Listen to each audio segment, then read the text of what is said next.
Should I speak in English or in mix or in Tibetan? Both? 괜찮아. 라. 나 내게 친구 시우지 거기도. So, good news is BTS is coming back. Now, I believe Lisa and her gang are also coming back. Rawa? Is that good news? Yeah. What happens to Taylor Swift then? Swifties. How many Swifties? I can see many pink wonjus here. Yeah. I can see the doing the gorshi lagar. Those wearing pink wonju, I always think they are Swifties. Reve? Okay, show your loyalty, huh? BTS?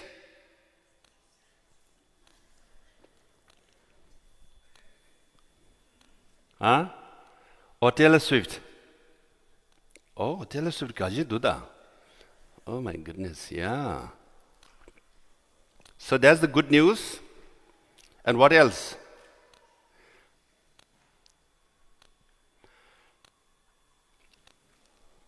I think most of you are BTS fan, right? Reve? She is. Good. My point is, we came all the way from Tibet to India to Canada, and we are getting westernized, Americans and Canadian culture. But ultimately, what we'll end up being a fan of Asian pop artists. Yes or no? And then ultimately, we'll end up start liking what? Korean food. Actually, I'm planning to go to Koreatown tomorrow night, most likely. Because if I go tonight, if I overdrink soju, I might get a little bit of hangover. So tomorrow, as the chief guest of His Holiness 90th birthday celebration, I can't come here little, groggy, right? So I said, no, tomorrow evening. So I'll celebrate in a big way in Koreatown with everything. And how many of you have watched this documentary before? Very good. So what this shows is actually, it's very clear.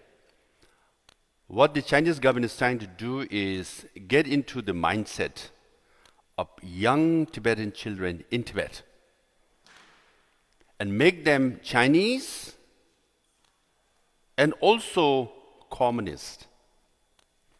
Meaning they want you to like about Chinese and China. But also by being communist, they want you to hate Tibetan. Your Tibetan tradition, Tibetan culture, Tibetan identity. So that's why, one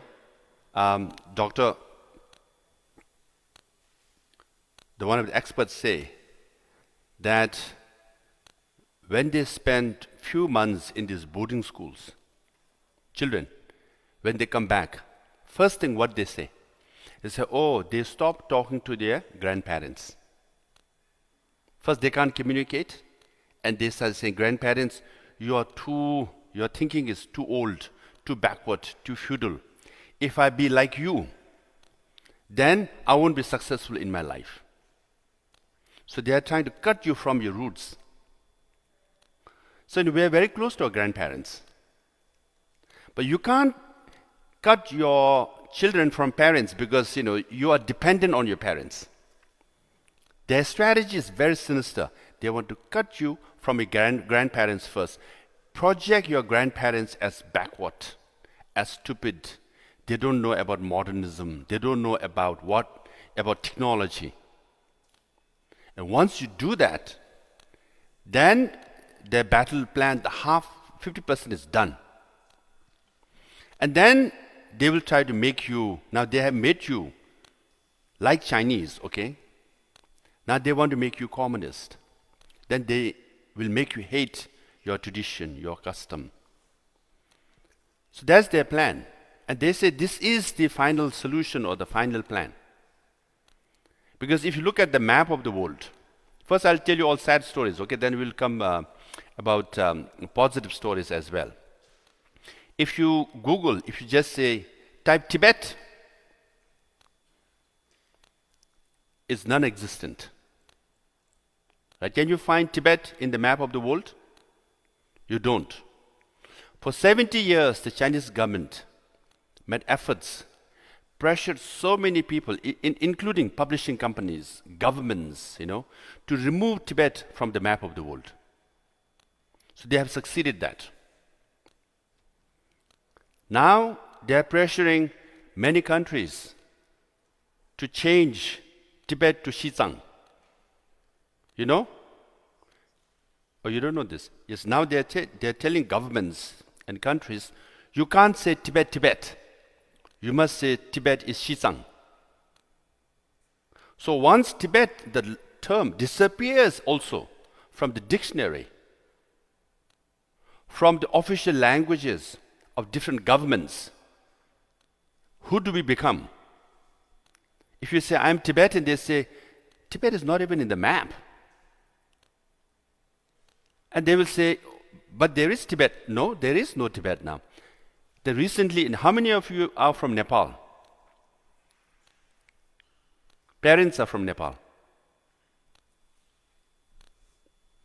So if you read Nepali newspapers nowadays, or listen to Nepali news media, they don't use the term Tibet.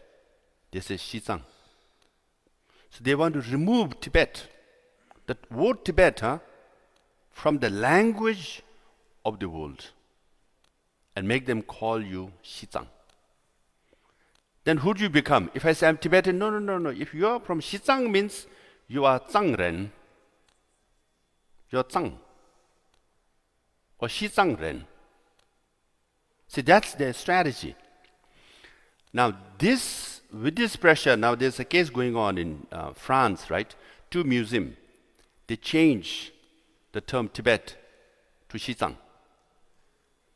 And Tibetans in France protested, again, mainly led by youth. Thousands of Tibetans came out and protested against this museum.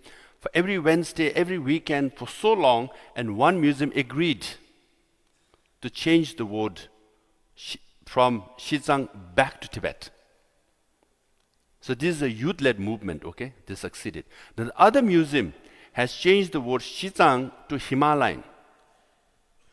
Now there's a court case now being filed by Tibetan youth. So, I was just talking to a group of youth. We all go through this, right? Who am I? Am I a Tibetan? Am I Canadian? Or am I Indian? Because I like idli, I like dosa, I like samosa, right? And of course, I like momo thukpa, And then, of course, I'm in Toronto, so I went to Tim Horton and paid my homage to Canadian coffee. Who am I? And I was just telling, it's, you're 3rd generation, your mindset is a bit complex. But for me, it's very clear. When I applied to Harvard Law School, this is a long winding story. The first time when I applied to 9 law schools in America, all rejected me. But I didn't give up hope. Next year I applied again. Out of 9, 8 accepted me. Why? Because I changed what you call statement of purpose, your story. At the final passage or the paragraph, I wrote saying that, I'm a Tibetan and I want to be a freedom fighter because when I die, I don't want to die with regrets, thinking that I could have done this or done that for Tibet. So that's why I want to be a freedom fighter. Now, if Harvard Law School admits me, then I will be a better freedom fighter because I'll get the education, I'll get the exposure and all that. But my final line was, with or without Harvard, I know I will die without regrets. Meaning, I said, I will become freedom fighter, even if Harvard Law School doesn't give me admission. Now, the dean of admission, she met with me and she said, oh, when I read that line, I got goosebumps because you're rejecting Harvard. You're saying, admit me. If you don't admit me, it's okay. I know what I want to do. I want to be a freedom fighter.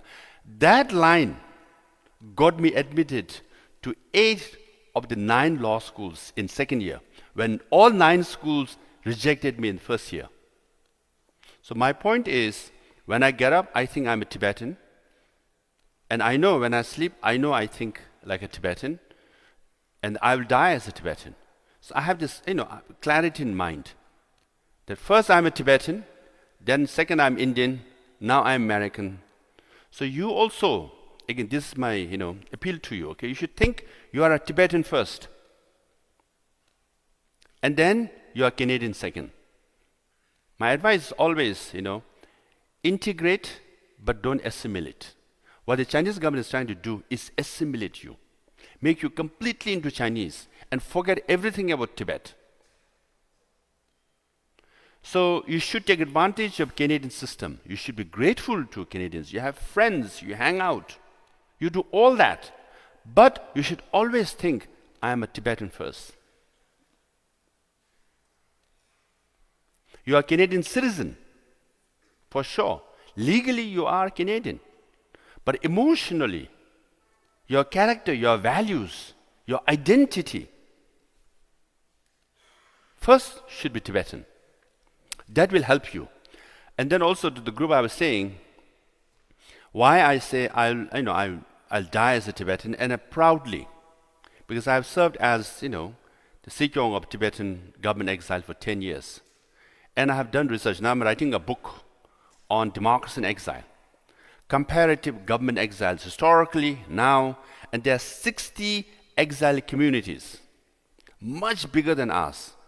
There are 6 or 7 million Venezuelans in exile, 1 or 2 million Nicaraguans, more than a million Afghans, Belarusians, Uyghurs, of course Hong Kongers. And now I'm an advisor or consultant to many of them. In fact, a group, some of the leaders of Hazara Afghans are coming to meet with me. Today, maybe, I'll meet them tomorrow, most likely. They also have Hazara World Council. It's their own kind of a government exile type. And the president is here in Toronto. And they all want to learn from us. Why? Because among the 60 exile communities, even though some of them are millions, we are the best and the most successful exile community in the whole world.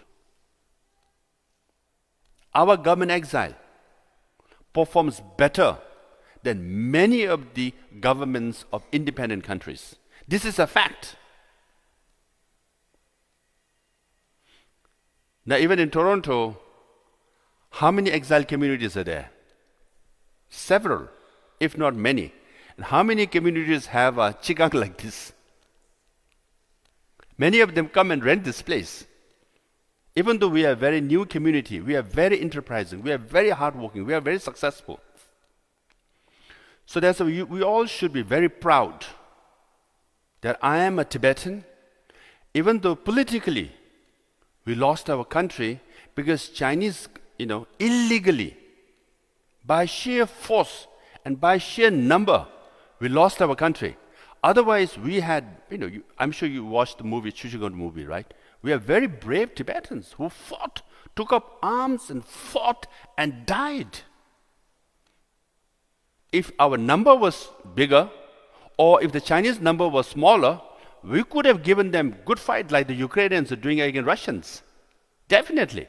It's just that number-wise, they brought 200,000, battle-hardened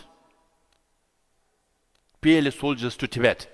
And we barely had 2,000, okay, official army of Tibet, and additional maybe 20,000 militia altogether. 200,000 and 20,000, just by number, there is no competition. Otherwise, even if it was, 100,000, 200,000, we could have given them quite a tough fight. Tibetans are that brave.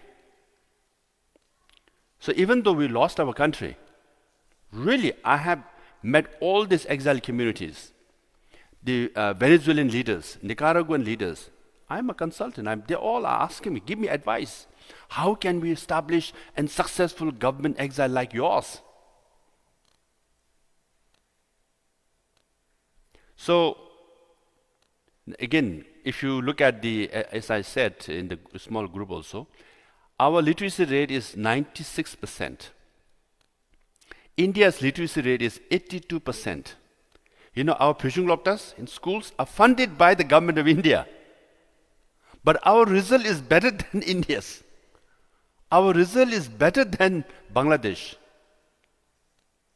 or Nepal. Even though it's a refugee community, we have outperformed everybody. And we're also very hardworking. We're very enterprising. And politically, we are such a high profile. When we say we have only 200,000 Tibetans in exile, people don't believe. Because our profile is so high. They say we are like 7 million Venezuelans and 2 million this and 1 million this. How come we have such high profile? Even the Taiwanese now, because of potential war, our profile was higher than Taiwanese. Okay? So my point is, Chinese government in Tibet, they are trying to make Tibetan into Chinese. And we should be determined to think that I am a Tibetan and I'll defeat their policy and their strategy by becoming more Tibetan. Now I will end, I don't want to, we will have more Q&A, okay, that will be more fun. I'll end by saying another successful story we have is the Lhakar. And obviously, Toronto Lhakar is watched by everybody.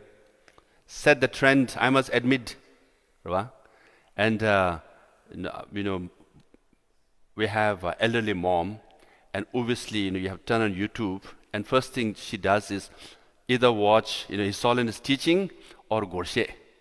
And it starts from Toronto to Dharamsala. And recently I found, even in Ladakh, obviously Paris, the Thamal Yorba, Ladakh also, Rabangla Shija. Rabangla Shija is such a small Shija, but more than 100 people were dancing with Hagar. Again, this movement is so beautiful. The Hagar. From Lhasa to Chengdu to Toronto to New York, everywhere. This is a youth-led movement. It's your movement. This is an assertion of your identity, of your culture. Remember, this is a huge punch, heavyweight punch to Beijing effort. You say you want to assimilate Tibetan into Chinese. You want Tibetans in Tibet to forget your identity and culture. We will dance our way, sing our way, wear beautiful chuba and wonju, and point a finger at you and say, you will not succeed. We, the younger generation, will stand on our feet and make beautiful feet movements. Such a beautiful assertion. This is a youth-led, bottom-up revolution. We all should celebrate and consider this a success. So you are already doing a major contribution towards the Tibetan cause. And in Paris, I was told that, again, when I was seeking from 2011, 2021, first 1 or 2 years, I had to go to, communities. So all the uncles and like us and aunties, they used to come and dance, perform, because we all were taught in Pishunglapta. Then after 3rd, 4th, 5th year, I could see young kids, also dancing on stage. I had to, watch performance. And I like that. But then those days, the parents used to complain. Their request to me was, please tell our kids to go to Sunday school, to learn Tibetan language and Tibetan song and dance. And I used to always say, younger generation, go to Sunday school, okay? You are good, you are a good child. Listen to your parents. Nowadays, the complaint is reverse. Children are dragging their parents to Sunday school. Oh, I have to go to Sunday school. I have to go learn this dance and sing on, lakar, right? And I think maybe it's a mom in Toronto. Oh my God, it's too expensive. Every month I have to buy chuba and wonju for my daughter and son. It's so expensive. Nowadays, even in Majdugatila, they charge 45,000 for a pair of chuba and all this, sets. That's like, 600-700 Canadian dollars. Every month I can't afford that. Yeah. Parents are complaining, I believe. And I told in Paris, I said, hey, moms, and dads also. Moms, one Chanel bag can get you 100 chubas. So it's better to invest in 100 chubas than one Chanel bag. No? Or Gucci bag. Moms are hiding their faces. Oh my God, I think he saw my Chanel bag. Yeah. And then, there's a fun, yeah. So there's also competition. Huh? So, those who have the most expensive bag, I believe they put it on the table, even though there's no space, okay? Those who have lesser expensive bags, Chanel or Gucci, they put it in the front because they want everybody to see. And then one here and one at the back. Those who hide under the table is the cheapest one.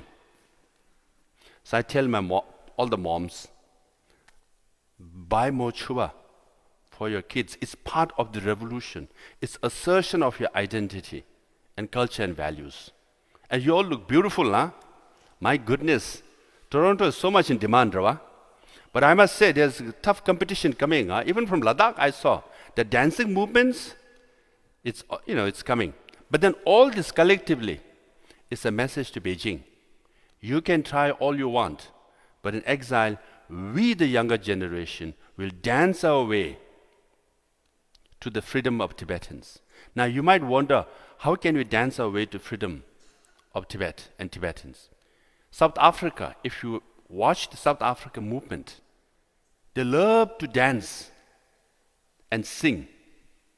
Even the civil rights movement in America, every Sunday, in their best dress, they sing their way when they were marching. So singing and dancing is also part of the movement.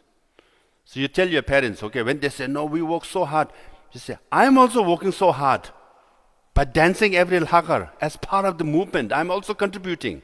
So you all are contributing, and through this contribution, and we all can, lead our way towards freedom and justice in Tibet. So with that, I'll end my note. And then I like good questions, okay? So throw at me the toughest, most complex questions, because I teach at Harvard Law School to law school graduate students. And I do get tough questions. And I like tough questions. So with that, thank you very much for organizing. And I want to thank the president and of association and Hama Tsokchung, everybody, for the opportunity.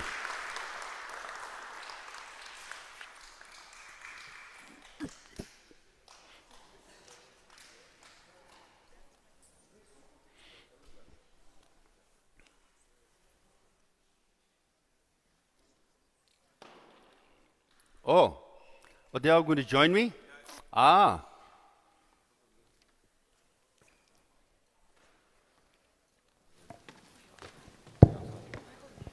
먼저 간주 추들링기 게이다 릭슌기 투구처 드링데 제바 타리치요레 La precis.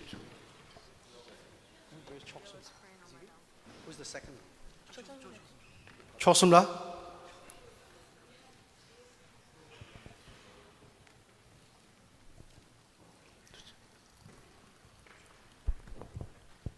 Linebacker lesta. 저랑 first 받아달라. 장보래.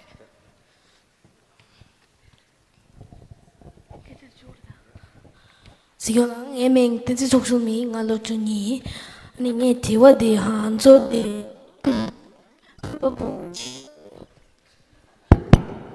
지게 롱반네 like are the Canada daw like pay the pay machine ba konjola kande like tapshi kande sere di pay ya ga chala like problem solve chala 알레 비 벽에 장야래 그진 지게 전부터 마싱에 솔라 당보로 봐 친한 벽에 임베치도 딜 보고 채우래 하고서 벽에 인선 보고 채도 백해신 거래 아니 벽에 링크 벽이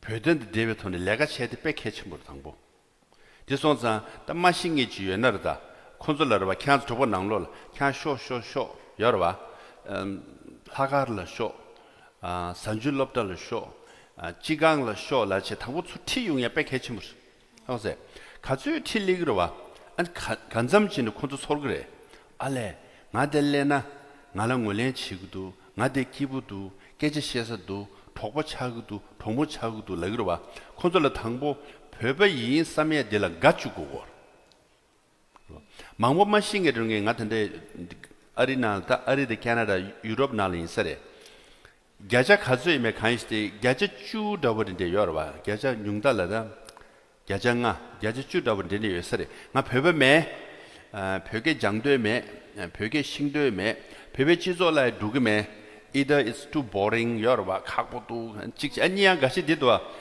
찍들어다야 아니 디 삼게 여서래 그래서 콘솔 티에 백해주면 그래 니베디 쉬게 날르다 티 용으로 와 도고서요 동무서요 니베디 게마솔라 게마솔가 참좀 까주 땅에도 망타고도 여러봐 저 벽에 마싱나 시우 독자를 넣어도 아니야 딘데란다 독자 말와야 말 벽에 마싱고 금세 망고 시우죠 까주 땅 다나를 완 쉬게 가시지 알아 빨라지 암라지 까주 시우 땅스로 데네 송당아 용이 로샤인스 여러분 딘데 가스나야 파마소에 맥겜바소르다 샘캄 쓰기도 와 emotion psychology emotion intelligence 데 고스에 백해친 버릇이야 보고 춘주갑니 시에단다 랍단데 마딕나르다 보고 도칭체 보고 셴니 보고 여러분 메니 로샤기도 와 디송자니 겜바소게 까주 땅인디 뉴르 땅고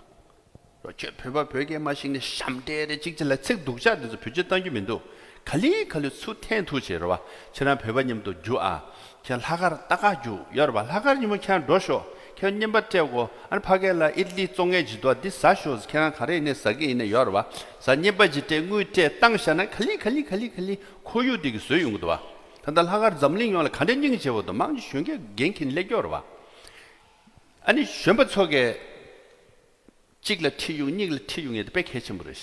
Does that help? So I say you should be, those who don't speak and don't want to speak, you should gently bring them to the Tibetan community, to Tibetan events. You should spend a little bit more time and bring them to Hakar every Wednesday, make them watch, and slowly make them feel included. And after some time, make them feel liked. And then, make them proud. Okay? Yeah.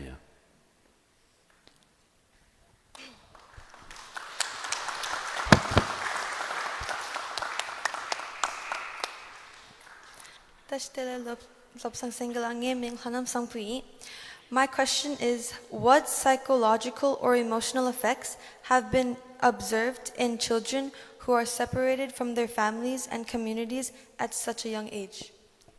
What kind of psychological, emotional trauma? Effects.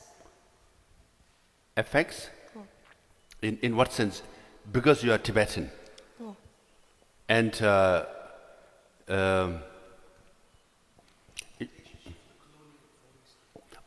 in the colonial boarding school. Oh yes, it's traumatizing. Because, first of all, most of the Tibetans, especially in Tibet, is joint family. Grandparents, parents, agu, they all live together, right? and they're uprooted from that family and taken to boarding school, all of a sudden in a very foreign, alien kind of environment, and told them, you should be proud of being Chinese, you should learn Chinese language, you should appreciate Chinese values and Chinese food. And their schools sometimes, when they start at 7 a.m., ends at 7 p.m. If you spend 12 hours in one school, suddenly you're uprooted. Then it's very traumatizing. Emotionally, it really affects them very badly. So that's why they say after 2-3 months, when they come home, first thing they do is they keep distance from their grandparents.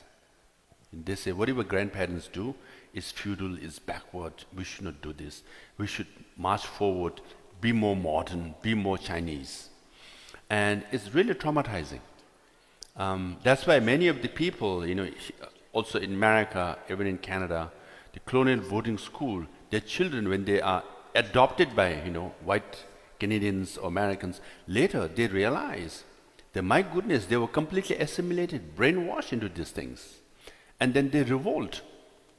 By the time they revolt, sometimes it's too late because they are completely uprooted from their culture, values, and language, So this is a major challenge in Tibet.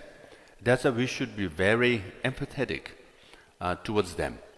And so that's why, all we can do is set example for them.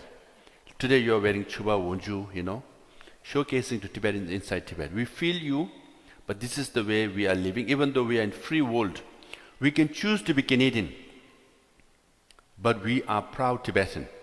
We are dressed, we speak Tibetan, we dance our way. So that's how you can, communicate and set example.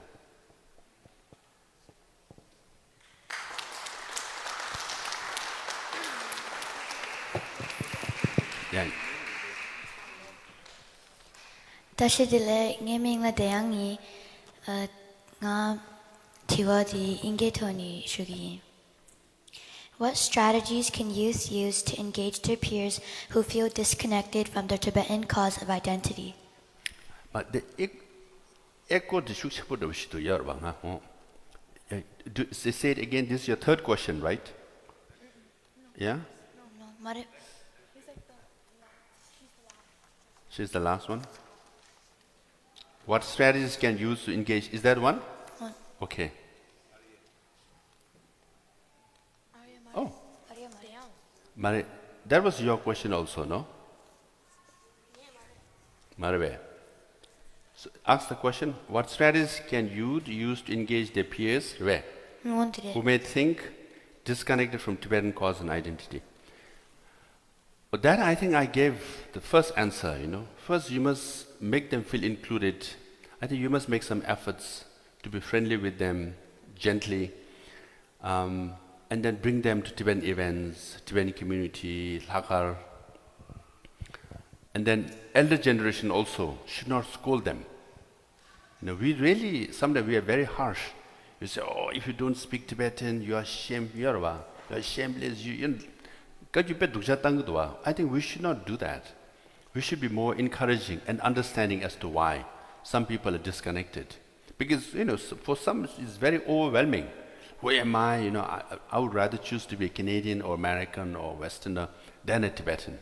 And they just get disconnected, Some are so focused in their studies, and they would rather spend all their time in studies and spend time with the Tibetan community. And then some families are so disconnected, they are out of the community, and they don't have Sunday schools. So the elder generation should be, understanding, and the younger generation should, talk to them, chat with them, and bring them.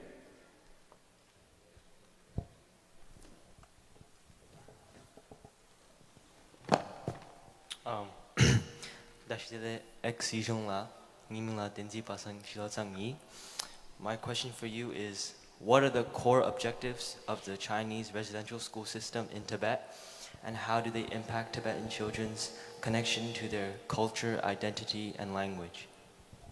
Yeah, and I think I said in my statement also, their core objective is to make them Chinese. Not only make them Chinese, like Chinese, and then being communist means hate Buddhism, hate Tibet, and see Tibet as backward and feudal, useless. So that's their core objective. And even if they succeed in one, like Chinese, they have succeeded. This is a complete assimilation. So, we must call it out. If you're college, if you're in high school, when you have to write papers, you should write about it. You should do deeper research. Of course, we watch 4 minutes video, and we are talking about it. This much of understanding is important, but more important is you should read the whole report, understand Chinese mindset, how they think, how they plan, how they strategize, and counter it. Yeah, ultimately, as I said, they want to make Tibet into China. Yeah.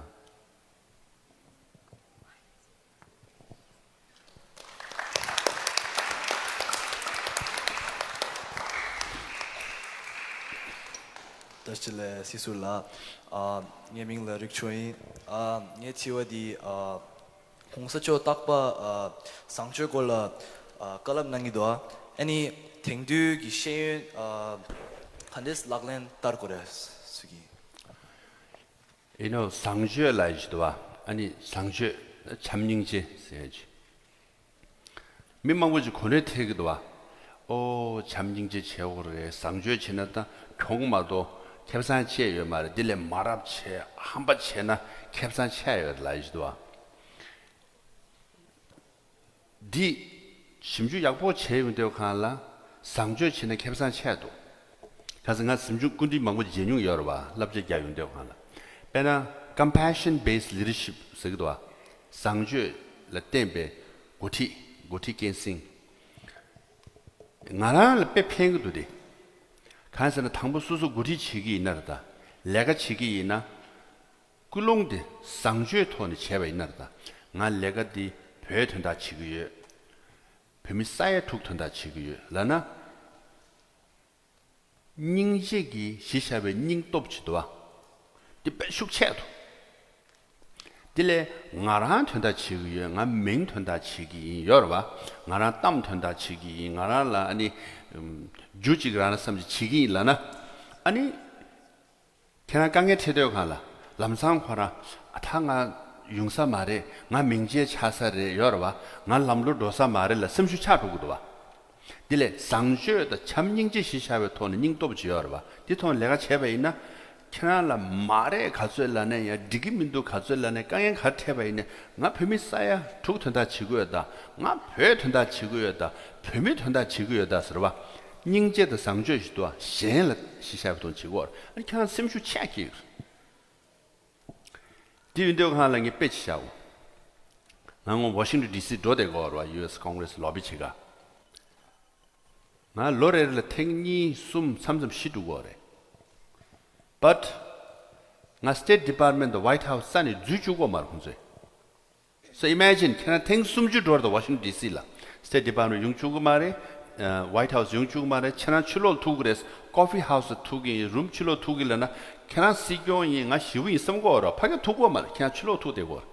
Now orawa do de go samsang chulo tunyu, samsam nanglo tugo or That's rejection 지도 투고 메투 당가 삼체 군주스 nga 시교이 nga 미첨보이 nga 배배 구잡 신뢰데 배그 동역권 시작할래데 nga 될라 여러봐 nga 친구이나 nhập 와야 탱숨주 캐나 쥐주고 말은 나로 용주면 nhập 봐 네야 nga 만여베디 갈라고 nga 배바 탄다 치고야다 배든 다른 제마주네 nga 쌍이 치기 가서는 nga 배발려다 요 말어 봐 별려다 요 말어 봐 도도 타마델라 November 2020, la State Department Zurich.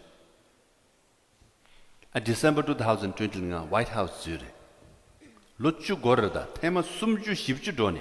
Kansna nga shishabe tuan da sangju mebe rangle shenchen laijdoa, shenle rangchen nga kechimbu insan chingwenda nga longa siljuksare. Ata choche minto ya ka Washington DC kera che tharmado 포당 가올라에 죄미도 State Department에 죄미도 코드 차동을 깨다고도 파이케제 수케지 나라도 통중라서 나 sem주 차로 그러와. 그래서 so I'll try to explain English. His question is very important. The compassion based, the mindset. So I always say compassion based leadership is very important. or I can say in English, even His Holiness told me, 마시 참닝지 세기 하사디, the compassion based leadership the 캡상 빼yor다서 여러분. For example, your enemy will try to hurt you and harm you by calling you names and criticizing you in different ways. Right? And then, if you show compassion towards the enemy, right? Now, if you don't have compassion, okay, if it's not compassion-based leadership, when the enemy says bad things or do something nasty against you, you feel hurt, you get angry, right? You get stressed, and then you get so animated, right? You lose sleep, right? And next morning, you lose appetite. And after a few days, you look groggy, and you lose focus. And the enemy at the other side will say, we got him. Look at him. We criticize him, we say something nasty, we did something nasty. He's flat out. Right? They win. But if it's compassion-based leadership or mindset, they say something nasty, they do a lot of nasty things to you, and you just smile at them. Right? And you keep walking tall, and then they say more nasty things against you. They do more nasty things against you. And you just keep smiling, keep moving forward. And after some time, they get stressed. Oh my goodness, what more can we say or do to bring this guy down? You keep marching forward. Smile at them. They lose sleep. They get stressed out, They become more and more bitter, and the language become more and more harsh, and finally they expose their true color. And what you do?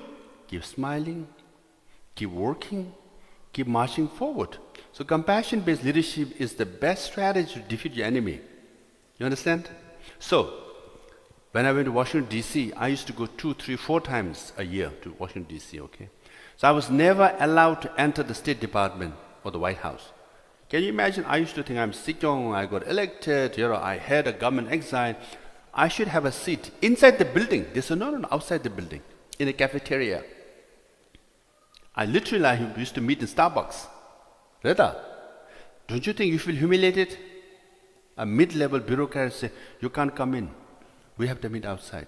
And they reject you 30 or 40 times, over 10 years.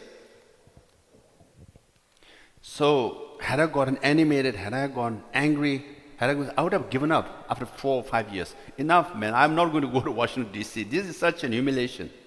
Because my thinking was compassion-based leadership, meaning I was thinking for Tibet and 6 million Tibetans. What would they think if I gave up? What about 136 Tibetans who committed self-immolation, who burned themselves, and many of them died? What would they think? I just can't give up for them. It's a compassion for bigger cause. And if you go with their mindset, and after 10 years, in November, I entered the State Department. In December, I entered the White House for the first time. And you succeed. So, even in your day-to-day life, okay? Someone say nasty things to you, right? Just give a big smile. They'll say, what the hell? What's wrong with this guy, And then they will say more nasty things. Give a bigger smile. Huh? They're like, my goodness. They lose mind. And you win. Next. Yeah.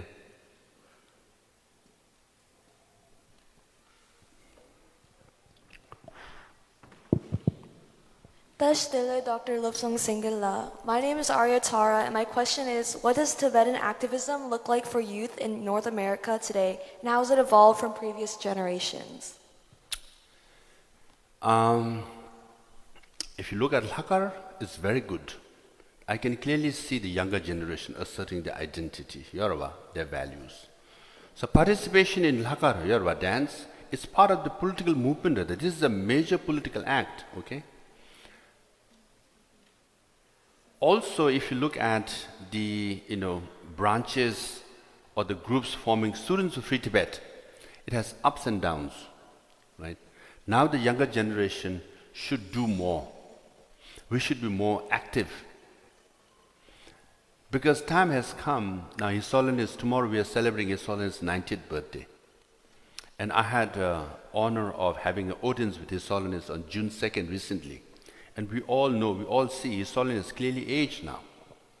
He can't travel much, especially outside of India.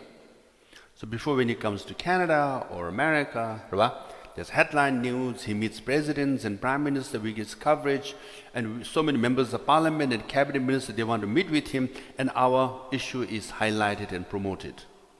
Now, we have to shoulder the responsibilities ourselves. And the younger generation has far bigger challenge than our generation. Because we had His Holiness traveling all over. Now your generation, you have to shoulder more responsibilities. And then also, if you look at globally, we are entering a very tumultuous, uncertain period. I believe, I said this like at least 10 years ago maybe in the Tibetan parliament, we are entering an era of conflicts and wars. If you analyze all the wars, you will see, if you study First World War, Second World War, how it happened. European countries, because of colonialism, they became rich. Once they became rich, they have to protect their colonies, so they start buying arms and manufacturing arms, and after some time they fought 30 years war in Europe first, then the First World War, Second World War. Then what happened? Arab countries, they discovered oil 40 plus years ago. And as they became richer and richer, what they did? They started buying arms.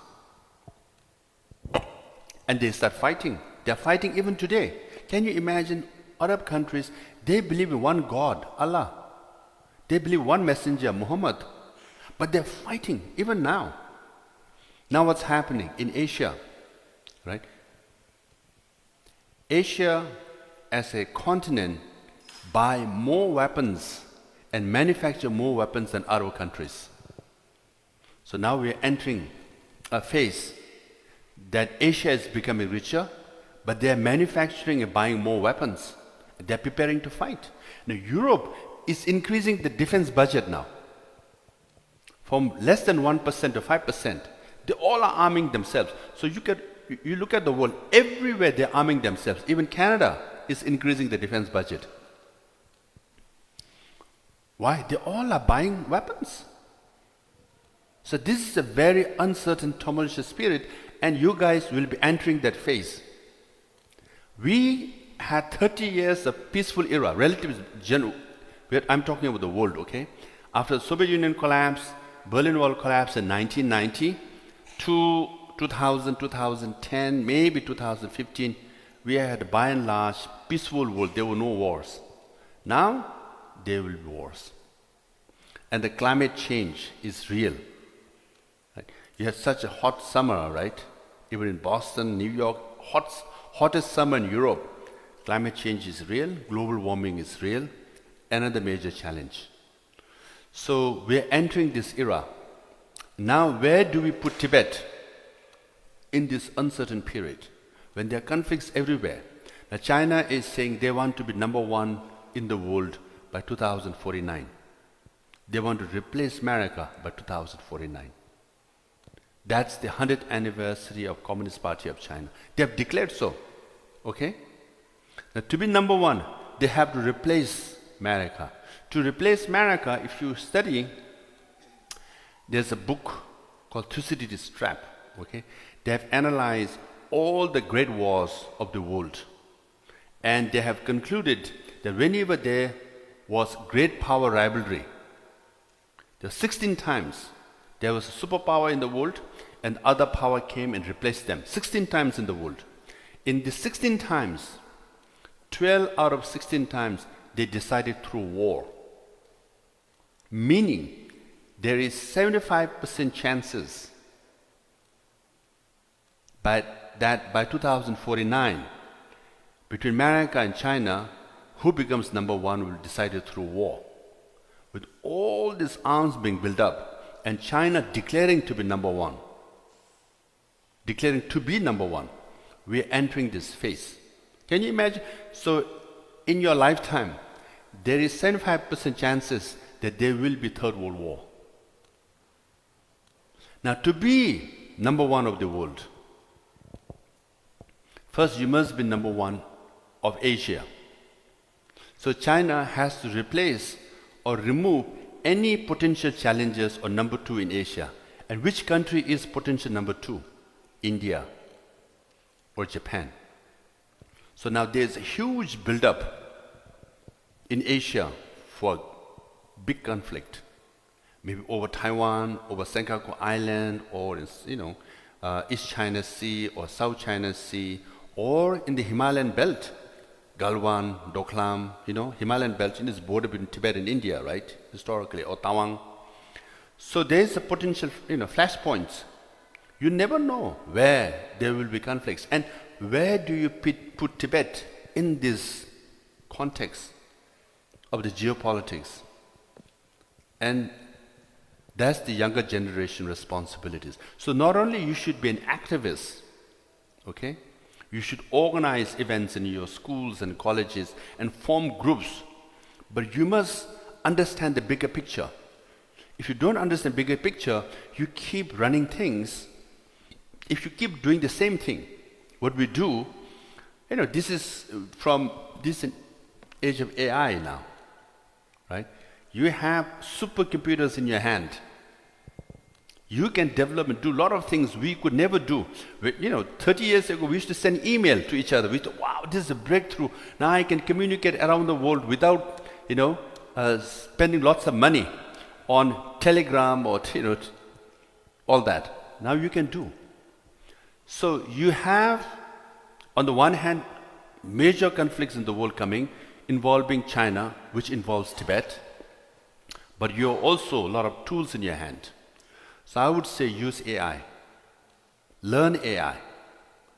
Anything, whenever you study, whatever you study, you must make AI part of your study. AI will give us the tools to become stronger as a profession, but also as a Tibetan activist. Okay? Are you all going to learn AI? Yeah.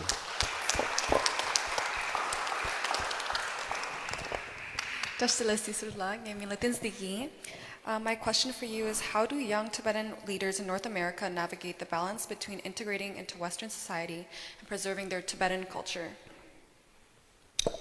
I did answer that, briefly. As I said, don't assimilate, but integrate. That's the key point, okay? So yes,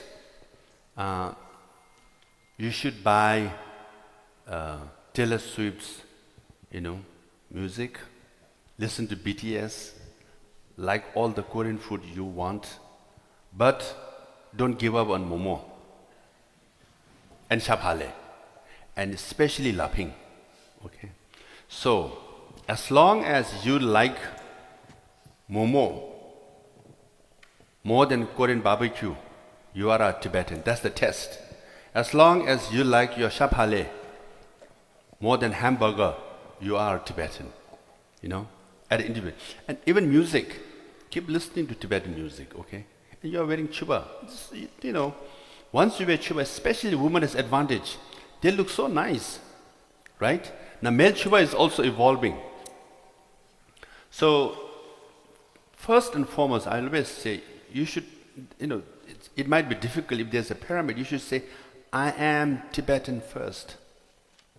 Really. There's nothing wrong in thinking you are Tibetan first. Then you are Canadian. You are a proud Canadian, of course. You like Canadian, okay? And you are also citizen of the world. But you are a Tibetan first. That we must commit ourselves in our thinking. Because, we are such a small population, okay, 6 million Tibetans, and 1.4 billion Chinese. Our population is only 0.5% of Han Chinese population. For every Tibetan, there are 99.5 Chinese. See? So that's why we should never, because our life and our life is sacred. Okay? Our identity is immensely valuable because it's so precious, because it's 0.5%. If one Tibetan loses identity, 99.5 Han Chinese win. So as long as you remain Tibetan, you are challenging 99.5 Chinese. Not in a bad way, but as a Tibetan. So this challenge is also so good, right? Because I often say this, this is something they say, oh, why you got elected as Sekyong, why you are still part of, I have so many classmates, we had this 50 years reunion and 40 years reunion, all that. There's a Lobsang, we had, some of my classmates are from Harvard Law School. They're like, partners in law firms. They make about $500,000 a year to $1 million a year. Yeah, my partners, my classmates. And they say, Lobsang, you were smarter than us. I went to Japan.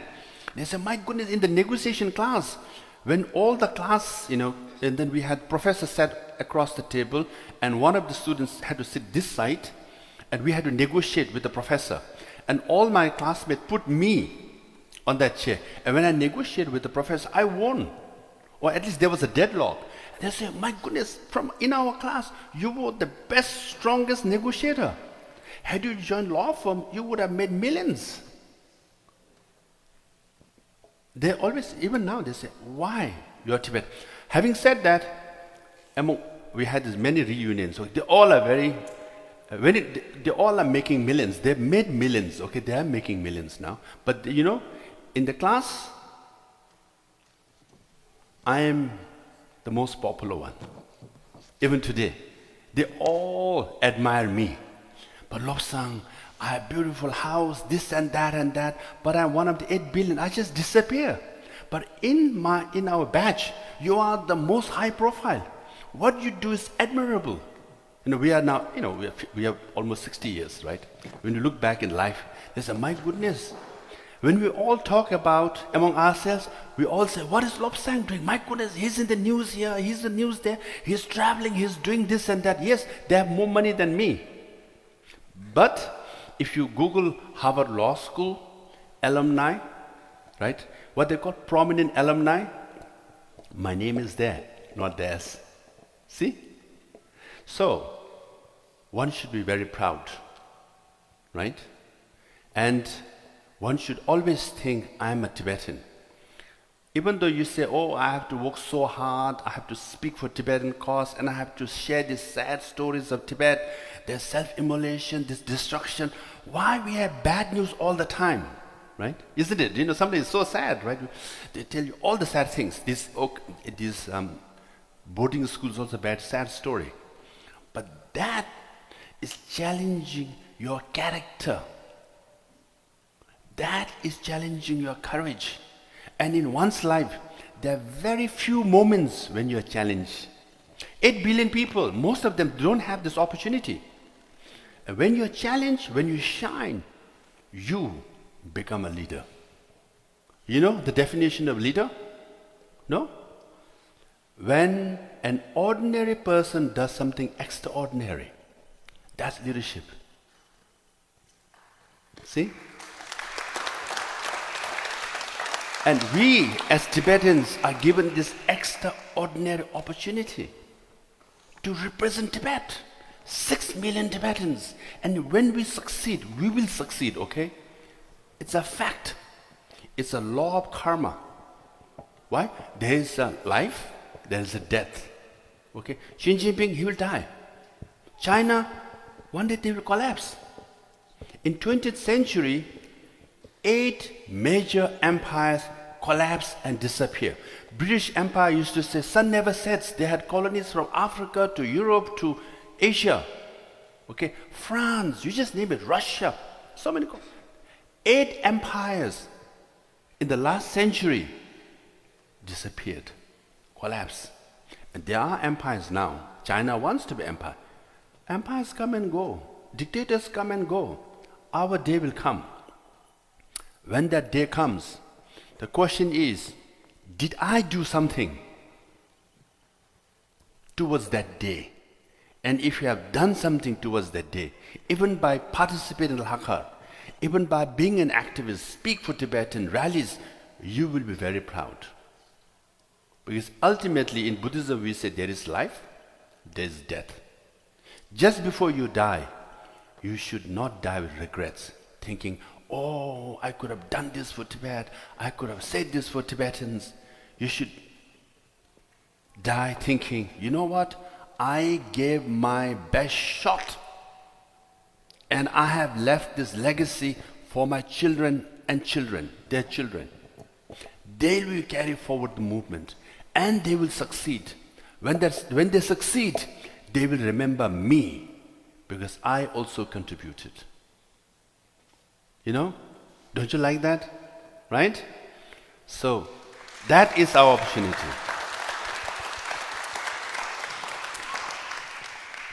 Tashi dele sisela ngeming la sisum doji. My question for Sisur. you. Sisum. Ah, Ming da wo do si jo yin sat de jung ma si sum de do. My question for you is, what are the biggest challenges Tibetan youth face when trying to advocate for Tibet in Western political and academic spaces? Vision, strategy, planning. For example, now the Western America especially, right? There's a huge debate going on about America, about Gaza and Palestine. 70% of colleges in America and students and faculty members support Palestine issue. Why? They planned it very well. It's not an accident. What they did, the Palestine activists, they invited American students, Canadian students, to come to Palestine every year and make them live with them in refugee communities, in their homes, make them see. They've been doing this for 30 years. And then when this Palestine issue came up, students all come up because many of them have been there, lived with them. And they say, yeah, I saw it with my own eyes. So that's why there's such a major movement around the world about Palestine. That's what they did. So Tibetans also we should do. So this is also a challenge. All of you like to go to Shija and all, right? So you all must go to Shija. And take your friends to Shija. And in your schools and colleges, you must have a program. And Tibetan Government Exile also must have a program to bring foreign students to come to Dharamsala, go to Shija, make them live with them. Once you live with them, you get this emotional connection. And when something happens in Tibet, they all rise up and say, yes, we know this. We've lived with Tibetans, we have witnessed this, so obviously we'll speak for them. That's how you build grassroots movement. And it needs planning, strategy, and execution. And in some ways, in 1990s, up to 2000, the Tibetan movement was almost number 1 or number 2 in the world. Why? We had this kind of program. American students coming to Nepal, coming to Dharamsala, going to Shija, living like that. And we should renew that, or rather we should reinforce that, and we should do more. Once you have that experience, eyewitnesses' accounts, they will rise up for you. So, Tibetan activists, obviously first you have, on a daily basis, you have homework, you have to study, and you have to, spend some time for Tibet-related, either on Wednesday, organizing meetings. All these are logistics. But you should be a good planner. You should be inclusive. Bring as many people as possible. And I always say, that when you organize a students group or anything, you should be as broad as possible and form alliances. For example, Indian students, South Asian students are our natural constituency of friends. Many of Indians, they know about Tibet, right? Because, largest Tibetan communities are. So you should form alliances. You should coordinate work with them. You should co-sponsor each other's events. So that's how you can broaden your coalition and you become stronger. Okay?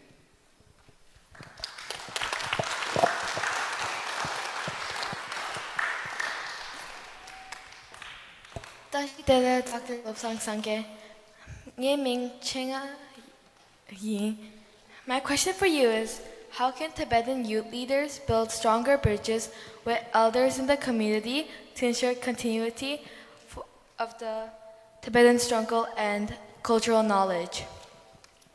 How can Tibetan leaders build stronger bridges with elders in the community to ensure continuity of Tibetan struggle and cultural knowledge? Is that your question? With the elders, right? Yeah.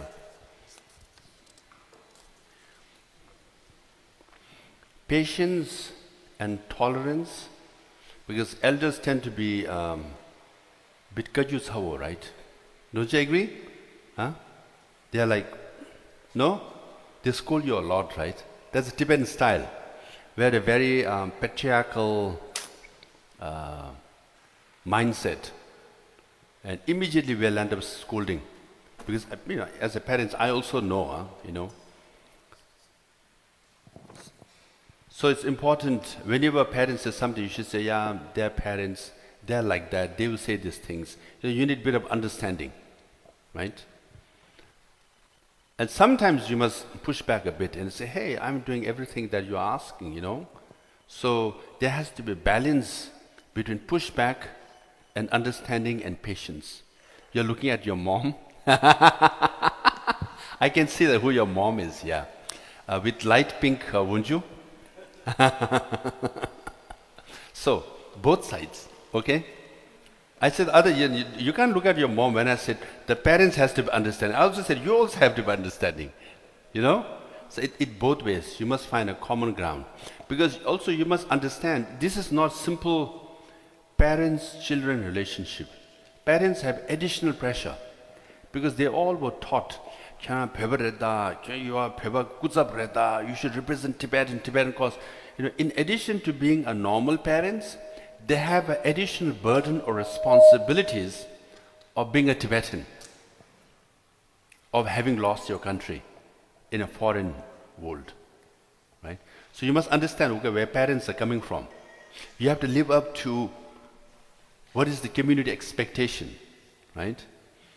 And you understand bit towards parents, and parents should understand bit towards you. That's the bridge. The fact that you are standing here today, so you are doing a very good job. Yeah.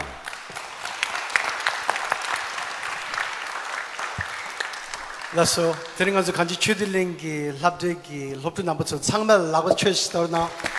So students, please come back down to your seats. We wanted to ensure, and it was intentional planning, to have the students with Sister Lobsa Sangila so that they get inspired that one day they can be at the podium with Lobsa Sangila. So that's the whole intention. So that tanda 저기 미망 초라 드린 저 티바 틸랭기 레림디 고 추기니 아니 티바 드네 유나 라바차로나.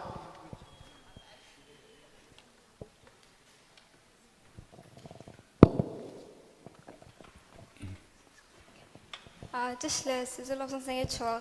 Ani thoma de la des ani Toronto la phewa de la ning thaba ne ning andu sangme sab shete ning thaba ne tu she dang kari che shuen yi ning aran do cha shan nang ye ming piang yi ani aran phepa shigin ra ning aran sani shunu gi gyule chigi ani aran la thiwani chigi ani sumba de la ning aran regu chunju chigi thiwani de nga inge to shu cho wache ani sumba regu de aran phege to shuen yi thiwa thangbo de kha che dulana.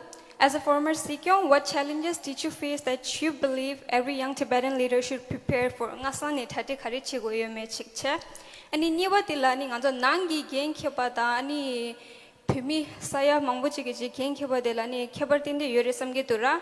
Ani thiwaniwa di what inspired you to take on such a big responsibility for Tibetan people as you have carried the responsibility of being a voice for Tibet for so many years? Were there any moment of self-doubt? How did you overcome them, and how do you stay grounded when work gets heavy? Ani tuani di tagarang ira.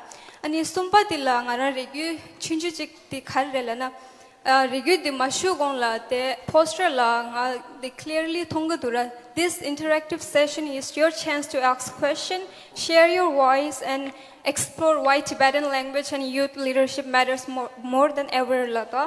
on the tharin di thingja di chuje kogap di lenche ani ngarang voice di use chiche ani ngarang tharin pemo go ba changme chap shu tengala tharin rewa chunju chi ra sizolop sang chone ani rewa di kharela na nganso pheba chi so nanglo la pemo go ba pheba mare la ne keja mangbo chi do de go rera ani di keja di thiring khasa and hope kan le gyo rela na inde mare nyama ne do de yore ani ngaran do cha sha na nyama gya ga yoide samba khora ne di keja mangpe konyo yora pemo go ba pheba mare la ru ta ani ondi gi ani youth leadership kan la ani keja le du samba la mental health la this kyen ti re samgi dura nga do cha sha ne nga la inde mangpe face chigo to the sambala this chikali dura inele tharing hasan dusta the sambala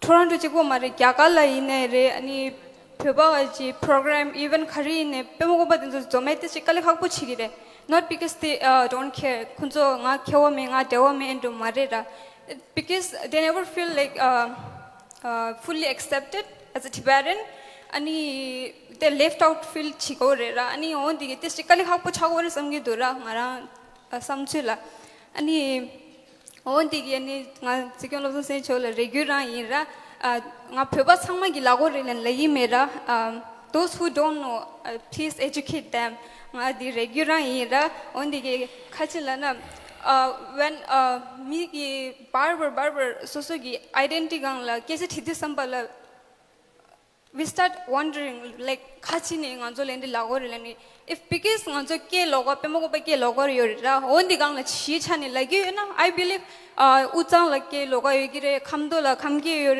khambala khamge yor amdola amge yor samgi dura kisi dialects chikpo gang la base chani ani nganzo pemo ko pheba marela na you guys are totally wrong re ra ani ondi gani I believe no Tibetan should ever feel like an outsider in their own community. Ani cheza, please, sigyon cho tuji sirona. Setishin na jaga ningonda. 네, 그냥기 단자 티와 한사 타마딩이 게 당물 랭 얘긴달로. 간서는 나랑 다시링 표식으로 도래. 도대역 하라 나랑 빼먹고 봐 족보. 열어봐. 통모 망보여. 나랑 진짜 찍봐. 오늘 치는 게 best friends 열어봐. 롭산 세다래. 코나 간사 빼먹고 버려. 코나 열어봐. 페버랑래. 페버 말에 랑에지 열어봐. 수인배이네야. bad 노르다. 결합 루지 톤의 노래 열어봐. 상주 톤의 노래. 코나 고마수지 셰디죠래. 페버랑래. 나 뚜팅 돈용 열어봐. 띠주 메보 돈용 나 빼먹어 봤다 센점이 장아 장일 도고 망자자 아니 배발하래 아니 디 배발 말에 라이즈다가 맞다 가슴가 클립 친지 통스라 생애의 통마서 김생 가르시 내가 뭐가 예매 가지 예매라고 녀과요 말에 김생 하라요 말에 디운데 갈라 딘데 라비아디 약보에 말에 공수주 공부 가르스나 빼먹고부터 배바 이 마장차 히말라야 유창마 먼저 표주 직벌했어 여러분 속보 인바이네야 낭된 직벌했어 나체 공주쪽 공부를 배 잠링디 가주인의 체로 써야지도 디 제대고 알아 디 운동 할라 디 원래라 람예 수에나 뭐 신계에 따에 배 노래 디 세규 요 말이야 꽃슬라 맛슬라 여러분 I can't love a dialect in by Nerva. Kamba Nangla, young Kamba dialect mango shoot here. Amdo Nal, Amdo dialect mango shoot. Uzan dialect mango shoot. Pazung one a dialect on kitchen, quite soon mare. Ryan, and they cause a pepper one at it. Tadiling egg, Nala shingy digreda. Jimsy did desi yelling each has and desi yawa yara blue ju to a country say Jorva. Tande Tanda one is in a chance shooting do you narrata. Ripaga Perchola. 빼먹고 망아요. 두딩초를 배매부 융아요. 단다 동섭 씨는가 동섭 제샤. 동섭 중리를 지기 열어 봐. 단다 벼초라 파요. 벼낭라 열다. 게미기 배버를 그래 간주 낭로는 배버 말을 가르라 되고 그래 여러봐 아 고저 배배산 쌉다 낭로는 여래 싼 낭로는 여래 파주를 배버 전도 망아 여래 디저 뇽아 여러다 디 윤대요 칼라니 게미기 배버를 레기레기 간주 배버 낭로는 말을 랑다 한번 채다 쳐요 여러봐 게밀로 고야라 셔 되고 디 초째 여 말에 지송자 데데 짠이 말아버치 아니 간주 상무 뷰리빈다 상무 직벌에 그나 암도 이내래 캄바 이내래 의사 이내래 간주 상무 배버 찍래 도자 찍디 최고고래 튠디 최고고래 간주 뷰리빈다 다 산이 간주 공자 초고 공로 급주 표고 구대 제호 송진 치고래 공자 초고 미지 디낭라 꿀리 끼엄받다 둠디 치셔야 가르랬으나 배 초가 숨찍 세지어라 봐 뭐네래 표슝 나라 롭다 나라 딕수 나 상마 찍티토야지도 와 치슉 체슈체래 니윈데오 칼라니 공자 초게다 구대 폐용데오 칼린 게 당기 슈버난시 치게 칼 폐 뉴르 두고래 공자 초 공부데 또체 나저 따란 제대에 이나르다 나저 튠디 찍디 야가 용그래 니니 수셈감라 야가 팽그래 셈슈 차용의 댕글라서 compassion based leadership 공자주 순고를 라이셔로 고티 야가 체토 그래 잠링레 야가 펜토 그래 봐 디송상 아니 딘딜랑에 산이 말을 샴벳 노르데 거래 봐야 디송산이 가 뱀법고바 가나자 도보토모 상말라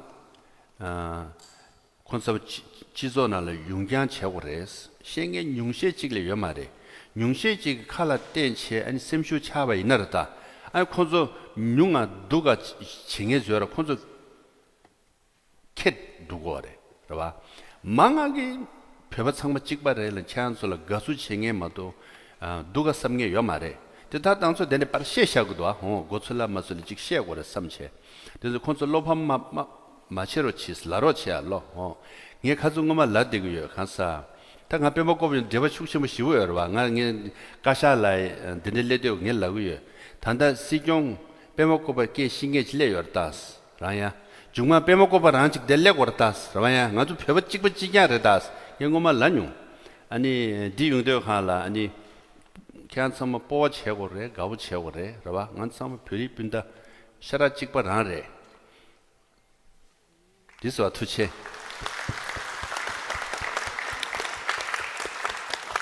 아니 제 티베탄 예배 듣고 해서 봐 고티 체벌 가르치고 그래서 라지도아 배버 나라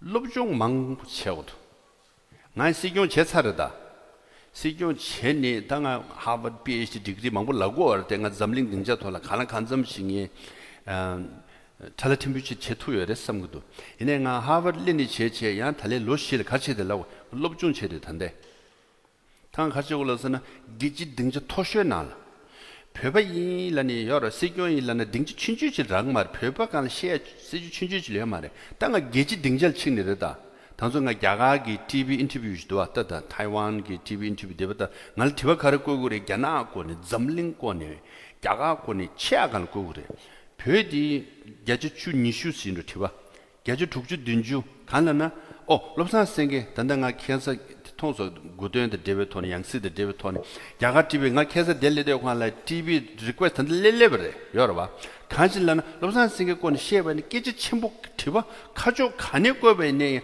랭갸투 그레스 라이지 당가 이라고 말다 수수 터지시고 내가 단대 롭준 치고요 그래서 all of you I'm still studying on a daily basis. If you see me, you always see me my YouTube on.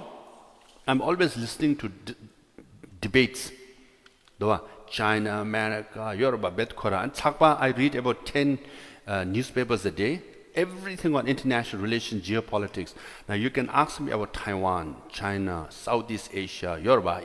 Now Europe, about Europe, China. You can ask me anything. I really study hard and prepare.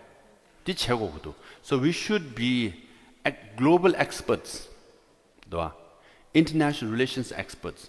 So if you get bigger platform, then you can reach out to more people. So that's why I'm saying I'm an advisor, consultant. Hazaras, the Venezuelans, the Nicaraguans, Sangmaran. Not because I want to talk about Tibet. but I can advise them on how to set up and run government exile. How can you do this? So that's how you should prepare yourself. We need this. It's a very uncertain world. It's changing world of wars and conflicts. How do you navigate that? Where you put Tibet? That is the key. Because in 1990s, we rode the wave of democracy, human rights, non-violence, and environment. And His Holiness advocated that. We rode that wave. Now that wave is no more. The wave is very different. And we have to strategize very differently. So we must have a big picture. Now personal challenges, ups and downs, it's part of nature. Part of life. So it's just a cycle.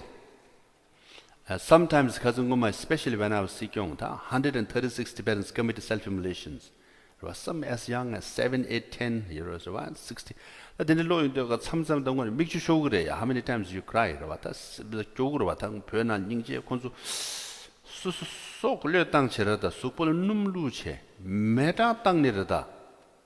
아니 통도고 알아. 표대 된다. 안가주 출론직 제로 지나서 안가주직 시에로 지나 섬고 알아. 나 시교 임백 나를 gen지 열어 봐다. 안가 출로 시가도 되고 워싱턴 DC도 되고 한 스테이트 디파트먼트 날 용추고 말타스. 출로 토고래다스. 화이트 하우스나 용추고 말타스. 그 스타벅스 커피 하우스 또 커피 하우스 게 차주 열어 봐. 파케지 시내 콜라 먹을 수케 시내 콜라 먹을 나 표현한 다리 밑중니 셀프 이몰레이션 시스타스라고 열어 봐. 파게 콘도 노트고 그래. 가족 고구이면 하이 고고 말해. 삼삼 쪽으로 왔는데 시대요 하나. 열어 봐. 이게 당일 라바나 시래. Compassion based courage. I never thought ngala 통중 지구도 군주스 ngala다 벳코라 킨능시 지금도 여러다 ngala다 이야고로 지금 삼는다 ng삼바 쪽으로 ng알려 땅 그러와. 나 뱀이 쌓여 두고 된다 될래다스. 랑루 메시지 생긴 삽신 레데도 코 코네 마고는 깨슉 쳇견 시기 담도 중마 용기 그 마고버도 용기 현저 많이 버던가 용기 현저가라 낭로 용주 뭐지 버던가 용기 가서 날려다는 가 뱀이 별려단 거래 이게 약합려단 거래 미릴려단 가 짠일려단 게 쌈나러 와 아니 샘슈디 양아 끼기도 와 안디야 최전에 열에 개세신부 시벌라 전주 날래 열에 디도와 아니 시행기 때나 시다 마갈라스 맹에 열다스 시행기 메나 시다 누가요 요 말레스 땡에 열스 라그도와 So this is a very famous line, okay? When people praise you, don't let it get into your head. Because remember, there are others criticizing you. When others criticize you, don't yourself let down. Because remember, there are others praising you.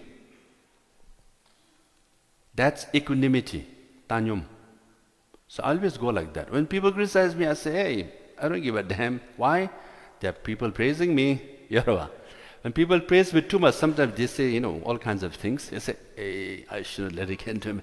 I know there's some nasty people out there too, so you just balance it out. That's called equanimity, tanyum. And tanyum is the foundation of enlightenment. Rada, first step, rada. 그냥 따념 제투구야나? 아니, 가질래 차례. 그러와. Did I answer all your questions? 중수회. 오케이, 투치.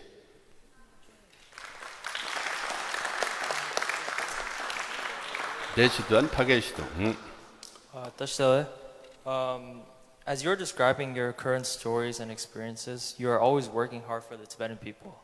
For me, trying to balance my studies with extracurricular activities such as trying to volunteer at events or currently interning, it's always hard enough for myself to balance with schoolwork. So my question is, how are you able to balance tasks and challenges that are faced upon you as you are relied on by so many Tibetans and non-Tibetans? My advice is don't do the way I did, okay?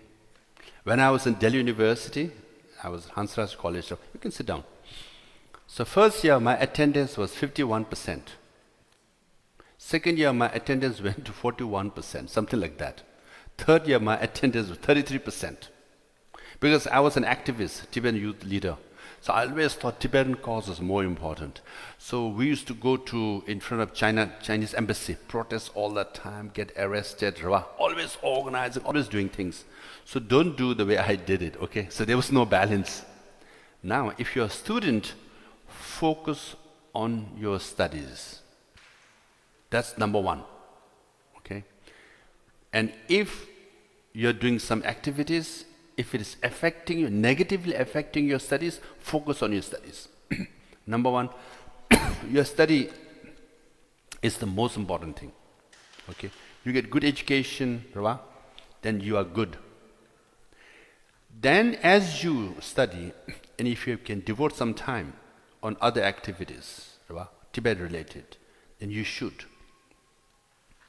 Then once you get your education, high school and college degrees and master's degrees, then you should try to spend more and more time on Tibet activities. You can always become activists anytime in your life. You can always contribute for Tibet anytime in your life. Me, when I was in Delhi University, balance was twisted, right? So when I went to law school in Delhi University, I devoted more time on studies. Then I got my act together. Then I got into Harvard. Harvard Law School also, I used to devote quite a bit of time on activities. So when I did very well. First year I focused on my studies. I did very well. Once I got into PhD at Harvard, again, I devoted so much time on Tibetan activities. Instead of finishing my dissertation in 5-6 years, it took me 7 some years, Then I got my act together. Last 18 months, I wrote my dissertation, got my doctorate degree. Now, I serve as Sejong for 10 years. Now I have a very flexible schedule. I have to teach, a class in the spring. Then I have because now I've become kind of elderly statesman, so I have a bit of a leeway. But I made it very clear that I will always devote my cause for Tibet.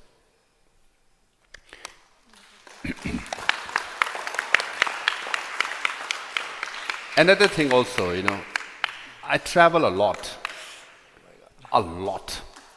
In 20 days, in 21 or 22 days, I was in the US, I went to Europe, I went to India, came back to US for 3 days, and went back to Europe and came back in 22 days.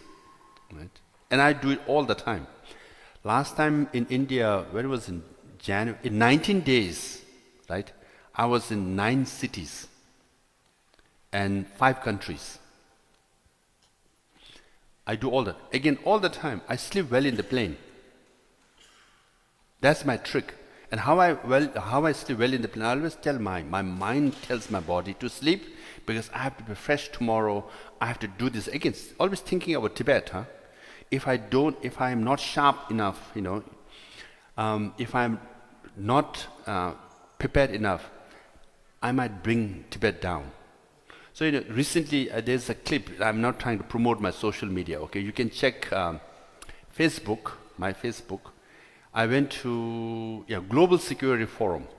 This is the major European event. Like at least 24 prime ministers, presidents, and foreign minister, defense minister come to the event. 2,000 plus people from 127 countries come there. Now there's a panel discussion.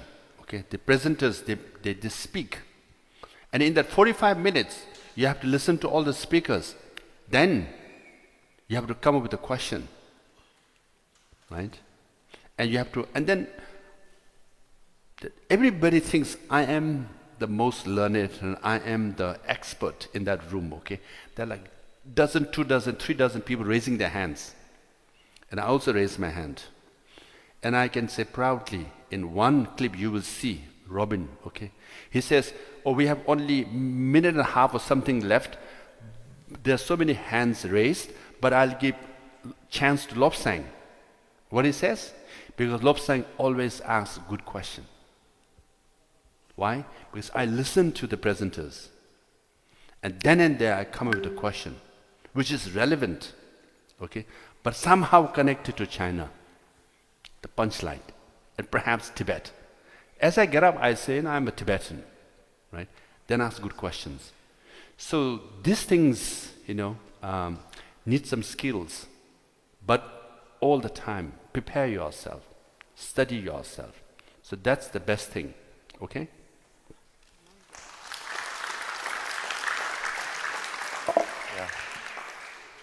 Tashle Dr. Dr. Sangela, Yemila Kongapande. And my first question is very similar to what he said. What kind of activities did you do as a Tibetan in the US to be able to go to a school like Harvard? And also, what struggles did you face and how long did it take to finish? Tushina.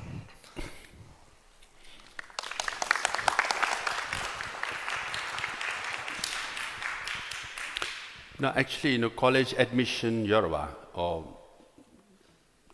is normally you need good GPA, good grades. And then, but your story is very important. What you write in your story. So, you should really think deep and hard and come out with one story. And you can say a lot. I've read a lot of stories, of college students, applicants. And everybody has stories to share. But how you put it together. So you must come with one story among 5 or 10 or dozens of stories, and then mold that in such a way that it reflects your values, your commitment, your courage, and your leadership. So this is something, it's in your hands.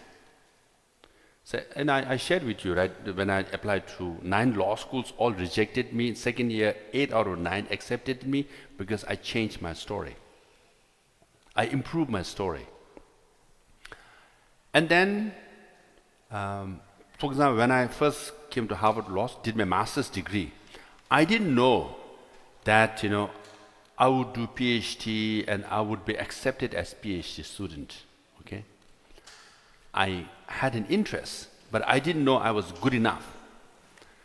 But then the way I was performing and presenting and participating in classes, my professors, they liked me. They said, why don't you apply for this, postdoc fellowship? Professor told me, and I applied. I got in. Then say, why don't you apply for PhD doctorate dissertation?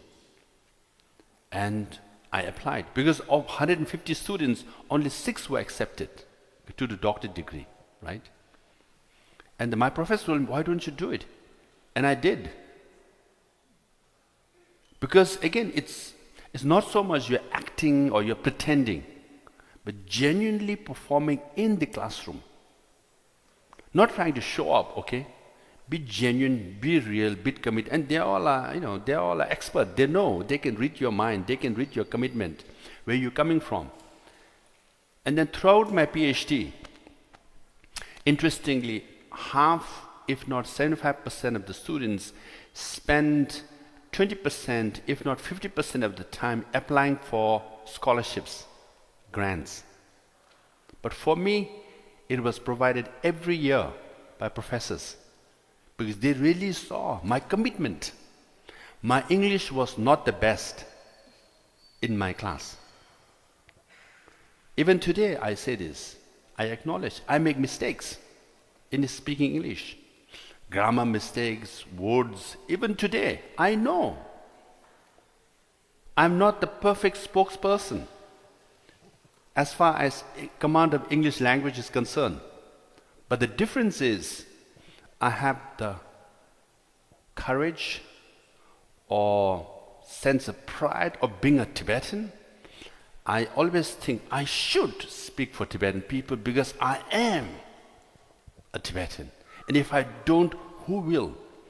That thrusts me forward and make me speak.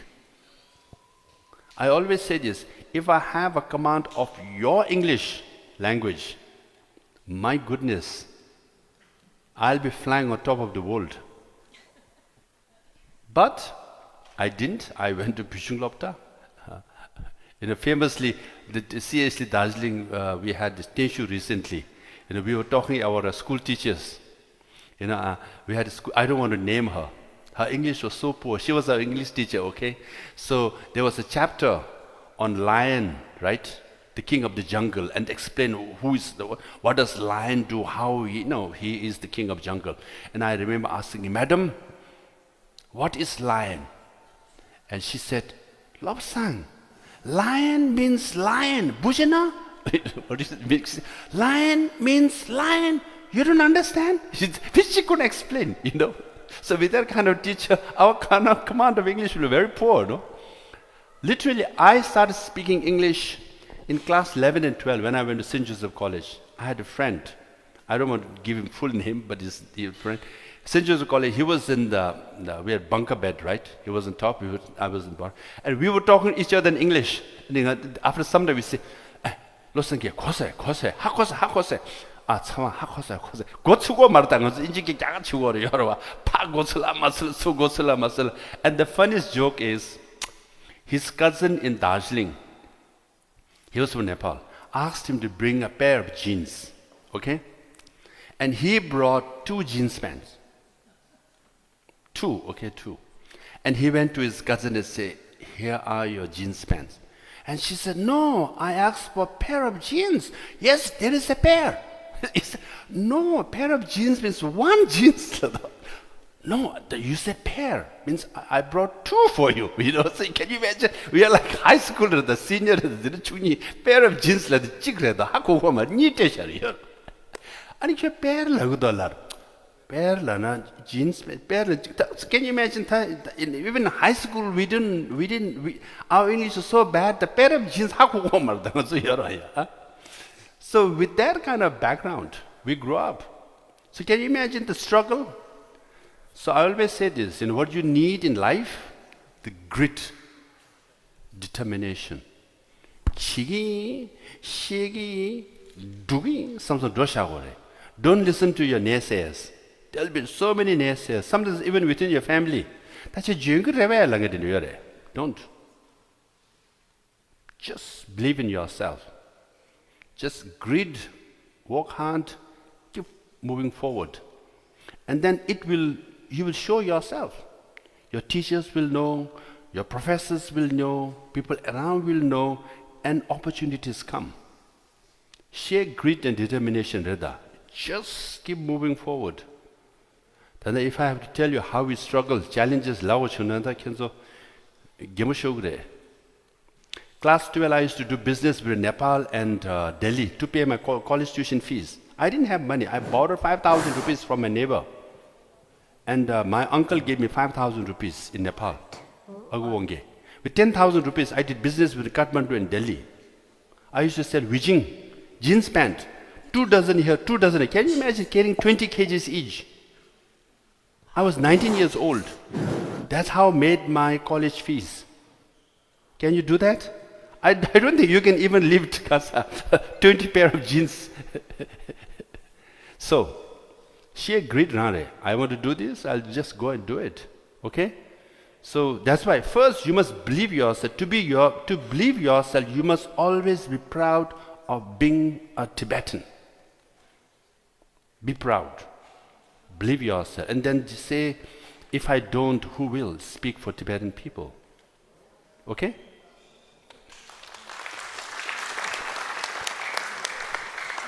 Yeah. Susulosa singular toshtele ngami nimai ani jidan di ngare ta chenju nole ne ta shunu da dinde lega chine leadership laura ta dinde chine mambu shiwe ni leadership chidila kange khache yume de tindu chama sijung gang na so na so ni thewa denjo chama thopa se suni ngare ina ta sijung la so pege ta leadership denjo la ni follow chene tanda chopala lega che simbai and dan ngi thewa so de khare isna ta nga khaza ni cha Canada ge citizen chasura ani citizen chadi any citizen ite tang citizen ge apply chaga dugura ta ngajo ge passport laje te pha Canada shung la laje te pha apply chaga do de khran su ge tangi sijung sung bana shi ngajo phe de satanalo la mindu sene sung na sura tara nge pige la ani khonjo ge nge khache jang ndi chidi phonsho den jo jang ndi chidi ai nge ge khonjo nge ge che sa de China tri sura janala ne tisu engi lai nga kesa pheris nga kesa phena ke nge ki kesa sasha te the birthplace te chena khachine thige yo kuch te Tibet thiruch de laimba anko ge dine tanye tige to study la and the Tibet mindu la stina lo khans website corona Tibet mindu ani di chena matu rang ru resha la nge lai nga la passport mo lai ra chena tina nga phe te phe rang ri ma nga janala ke mesene tinde mambo jinge khans phege citizen shusala shubai ina ya thalam yo mare sa ni khans sana yo maras ti jela thanda khanju chindile khacha mi gera denzola ni thanda citizen minister de phes and didi nge khona citizen minister la to shubai ani ngajogi passport te wala thoji ches imbaina susu kesa te susu lomba gi mi phela Tibet la ni thiru chi se shubai khonjo minister koro ha ko mindu tende khandi che khona tende chale nange yo mara khona go la leader chine do der ma tende sunza te ngi gi thiwa la na si jong la rewa zo te si jong nga chupo mare dinda pheba mambo jila to sti de re ngajo khena ta chupo mari sha daka mambo jila ani passport te dila dinala China tinali pena khaza ni changa jaga chito tidila phigela asam shula do dila ni passport tika chana thidila pekale dorwa ani chana jami re shala da de yo o tinde sonza ni tanda maung bala tanda nga jo di khanju shindele na tanda chojo sawa ina chojo langere tenjong gola ti shuja thuna pe yapo do ni sijong dila ani thalam da lamde da ani tinde gola chinaro na shwe toji che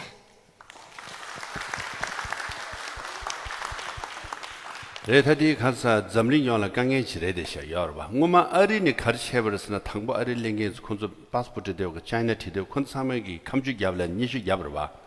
가틸은 버드 플레이스 틸라되고 하라 야합 모티베체 산이데 튀고래. 참도 있는 참도 봐. 아니 회사 있는 회사 시가세 있는 시가세 나바 있는 나바. 아니 컨트리드 마티체 산이 티체 디콘서 어린을 쳐야 쇠버려.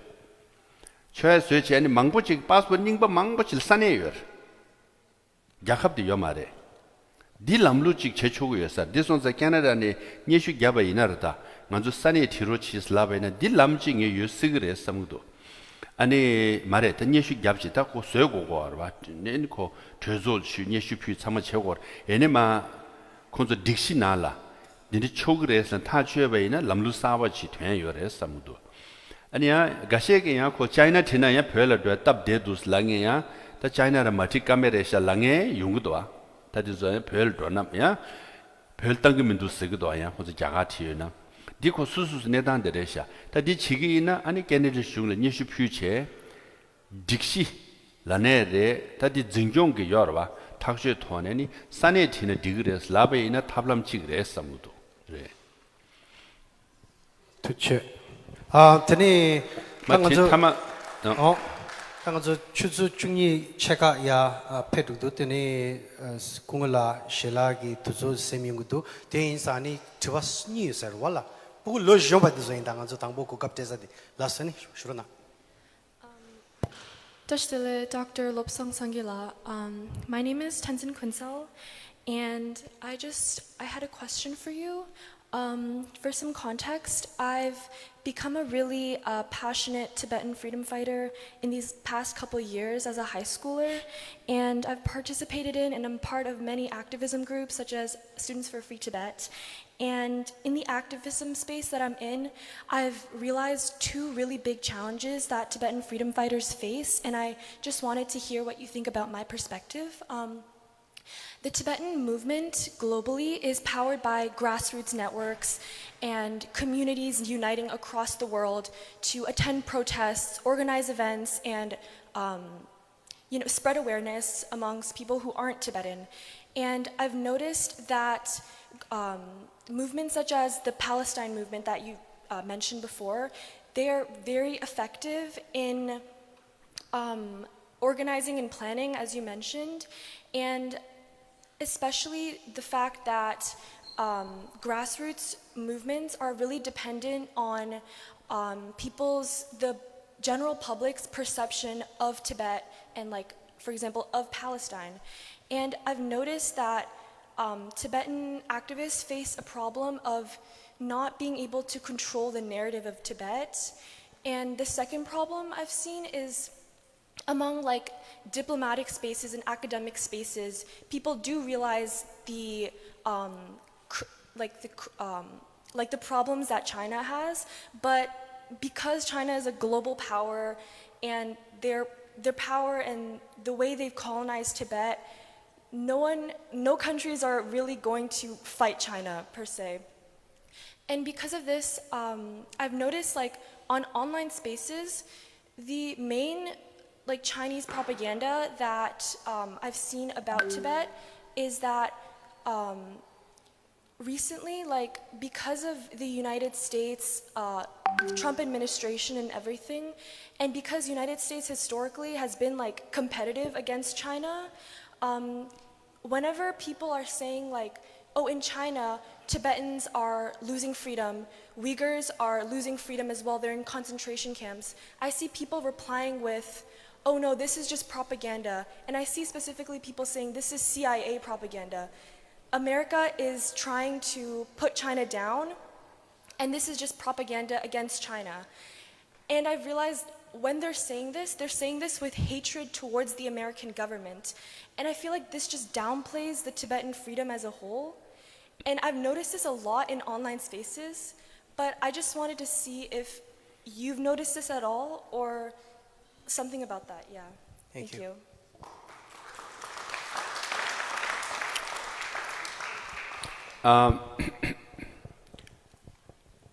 In online space, Chinese are very active. They employ, I forgot the number, 20,000 at least active online, counter propagandists. Literally. So they also encourage all the office workers to go online and criticize.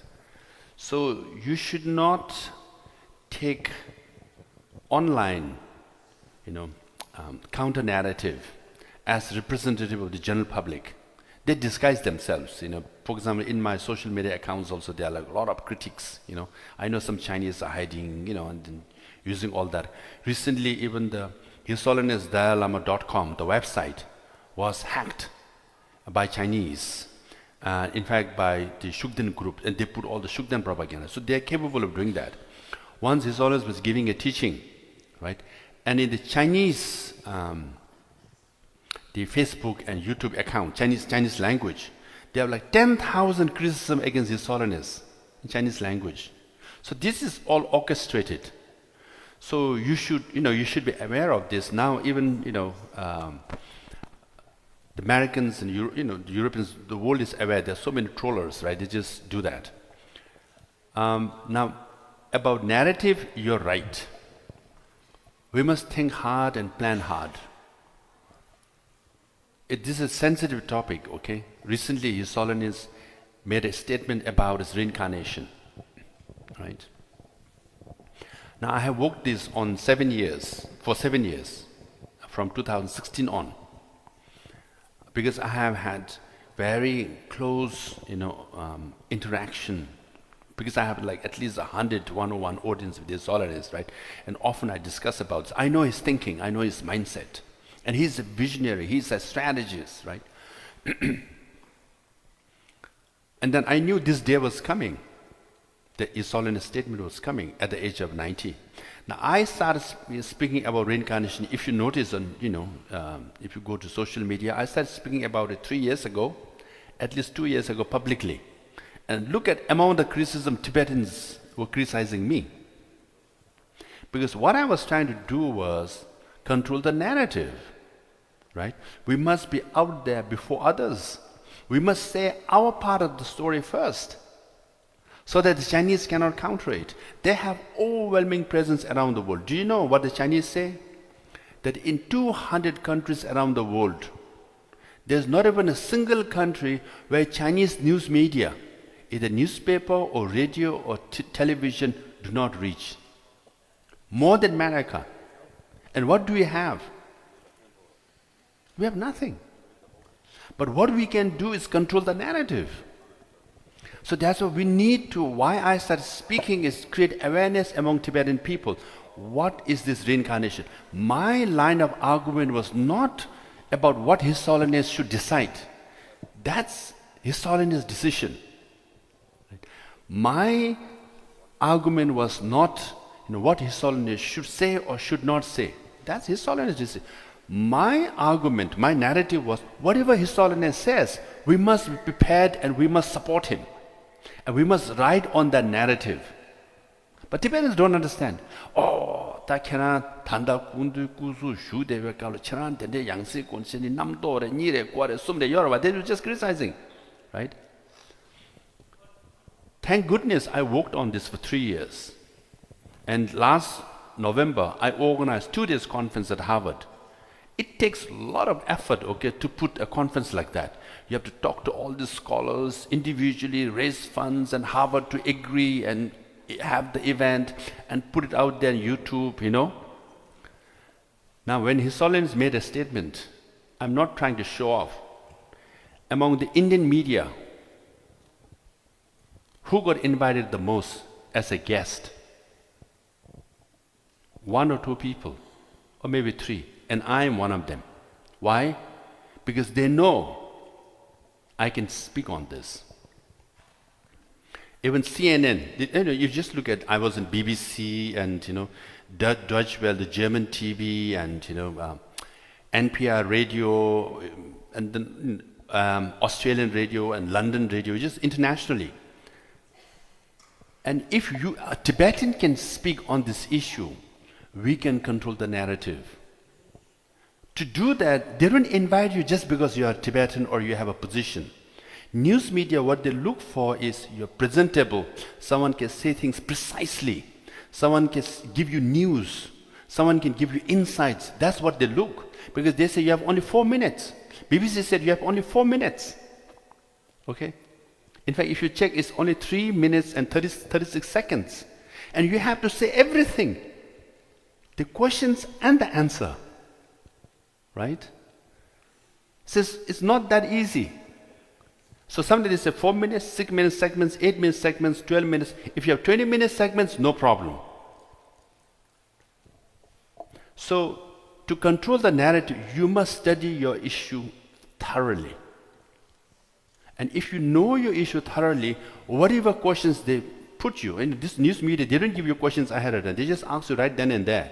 In fact, I was put off because if you listen to this London radio, okay, I thought she's going to ask me about reincarnation and geopolitics. And she said, what is His Holiness like? I said, what? I never thought about that, And how do you see him? Something like that, It's like, what are you asking me? I thought I was gung-ho on reincarnation, geopolitics, China. It's like, tell us something about His Holiness Dalai Lama, I was like, I had to rethink then and there, but answer, I hope once that YouTube is available, I want to watch myself, how I answer that question. Because 90% was on reincarnation. Only that one was at a very personal level. So, to control the narrative, you must study well. Palestinians, they have controlled the narrative. They have put their story out there ahead of time. Now, on the one hand, yes, it's true. Now, China and CIA propaganda and all that, this is the age-old Chinese tactic and strategy. That has failed.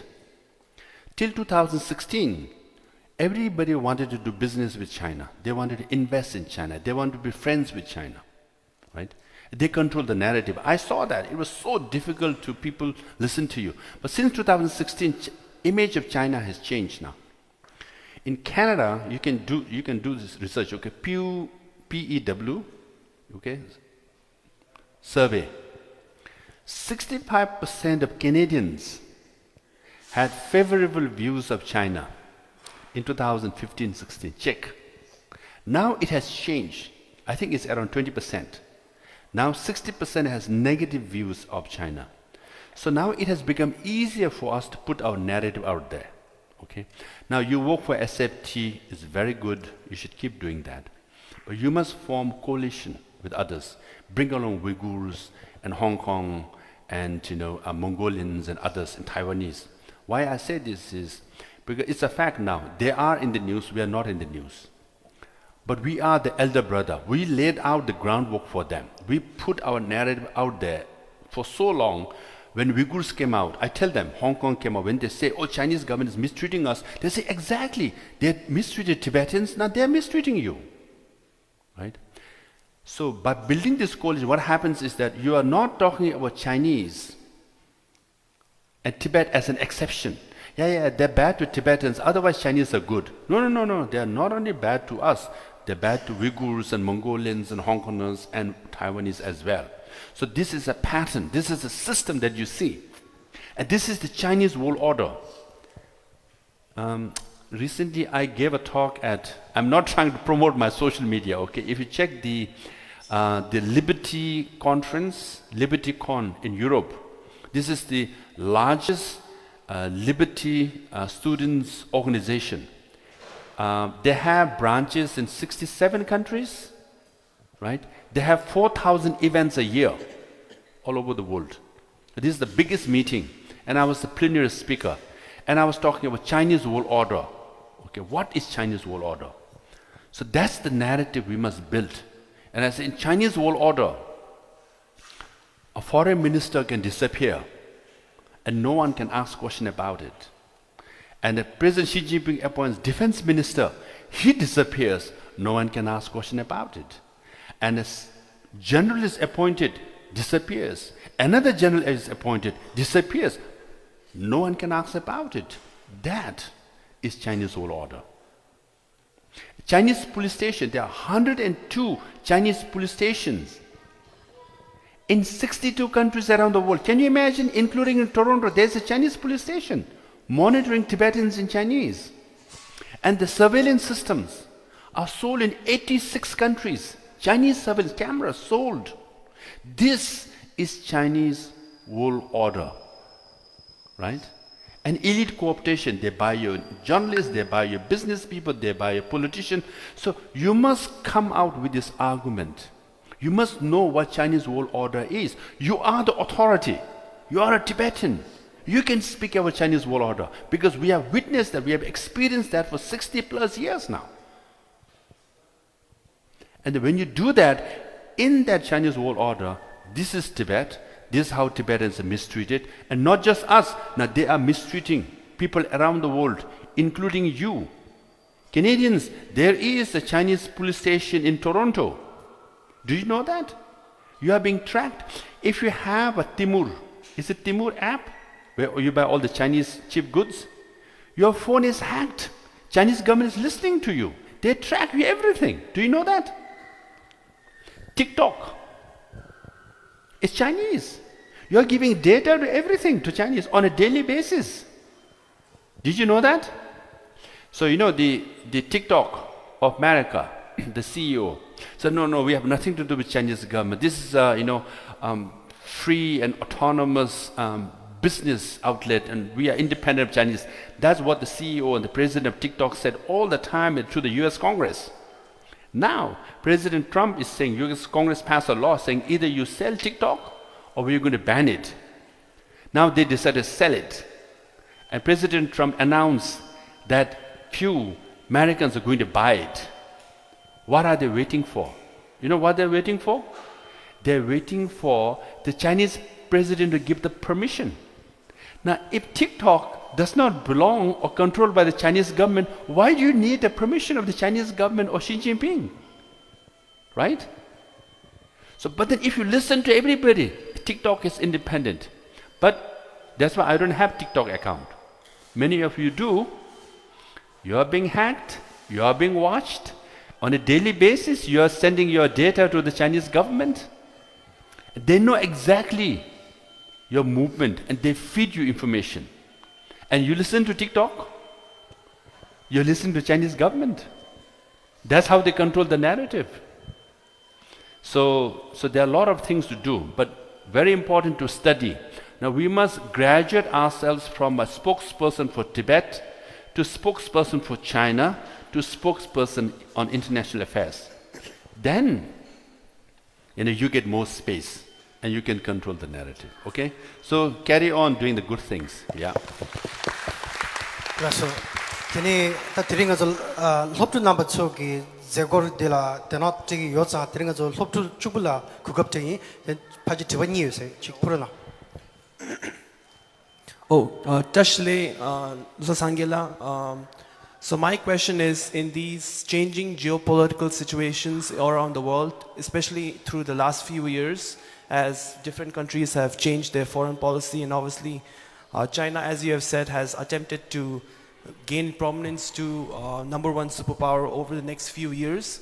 How can the Tibetan movement adjust and adapt in these situations and really regain its relevancy and importance in the global stage as other nations have shifted their stances towards China, and China attempts to push back and reassert its dominance? So in these situations, how can Tibetans, both here and all over the world, attempt to really improve their narrative and increase their standing on the global and diplomatic stage? Yeah, that's a good question, big question. I did answer that. I did address that previously. But yes, this is a changing landscape. Now you must say, there is American or Western-led world order, right? Now the challenge is Chinese world order. And there's a conflict between the two. Now China is trying to divide the world into their domain and have more alliances. Now where do we fit in? We should fit in. We should challenge Chinese world order. And we should fit in more in the Western world order.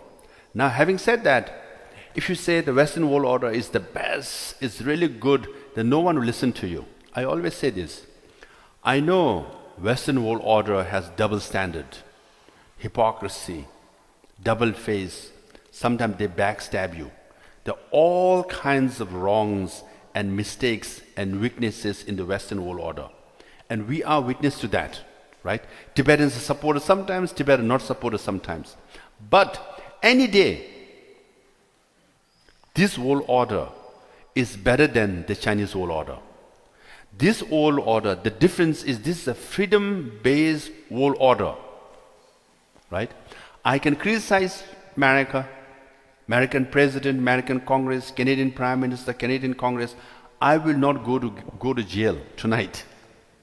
But in China, if you criticize Chinese world order, Chinese President Xi Jinping, Chinese government, you go to jail.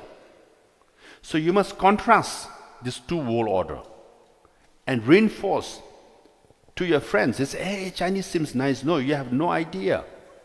Okay? First, you must put this. So Tibet in the middle. Why we choose this West-led world order? Not because it's the best, not because it's good to us. There are all kinds of hypocrisy and double standard. But this is a freedom-based world order. At least you can speak your mind. And then you must put Tibet now. For example, before we used to say, oh, Tibet is so important environmentally. Now you must change the language. You should say, Tibet is so important as far as critical minerals are concerned. You're changing the language. We have uranium, we have lithium. 75% of lithium reserve of China is in Tibet. 75% of lithium reserve. Largest copper reserve of China is in Tibet. Do you know? Zomda copper mining. Right? So we must change the language. So when you say Tibet, why Tibet is important as far as critical minerals are concerned. Now there's a huge debate going on whether America will support Ukraine or not. America said we will support Ukraine if America is given access to critical minerals of Ukraine. But we can make an argument. We have more critical minerals than Ukraine. And as far as hydropower is concerned. So instead of just saying climate change, right? You should say as resources. And then now, democracy is, again, there are more countries that are not democratic than democratic countries in the world. You know that? There are more non-democratic democratic countries. Now we should put forth Tibetan government as an example, as a model in helping democratization of the whole world. As a success. Right? So that's how you should, I'm not saying change the whole thing, but change the language and tactfully put yourself out there. That's how you build alliances. And I'm trying to build alliances among all the exile communities. Did it help? So you must understand geopolitics. You must understand China. Then you should navigate. Thank you. Tiwa thamai shongge dal hop number sorgen did jela ngazo jugdom rugi. Hello. Sister lo song sengela tishdile andel pebara pe kauchu andigala nga tiwa di injile shu cho achi shui. Kalan dala luptu man che kotoge che do nga injile shui. So my first question is, given that Tibet offers no direct strategic or economic benefit to most nations, and considering that Tibetans have no political powers or statehood, how can we persuade democratic countries to support the Tibetan cause and raise it in global forums, especially when China uses its influence and tactics to suppress any such discussion? And my second question is, how is cybersecurity in CTA? Kajin lana tanda cybersecurity la do tang anzugi lokle taike deja le do ninsong le do adigang la anzu cybersecurity tesang pe kechang bu che do tanda AI ge technology like DeepSeek gami gi server che an tanda tarjab shukchung bu che do ani kising anzugi thiwa do ji kurba na DeepSeek na la ani phebe phedeng ko la ji kurtu ani khunzugi Lendi takta jaiminda digi kangishik shumbu cheche and jeba maombaya documentation in area on zugi ta secret or the pebagi jita confidential in the sama leak chegi chances yung sigire and misuse chisigire samgitura kamigi.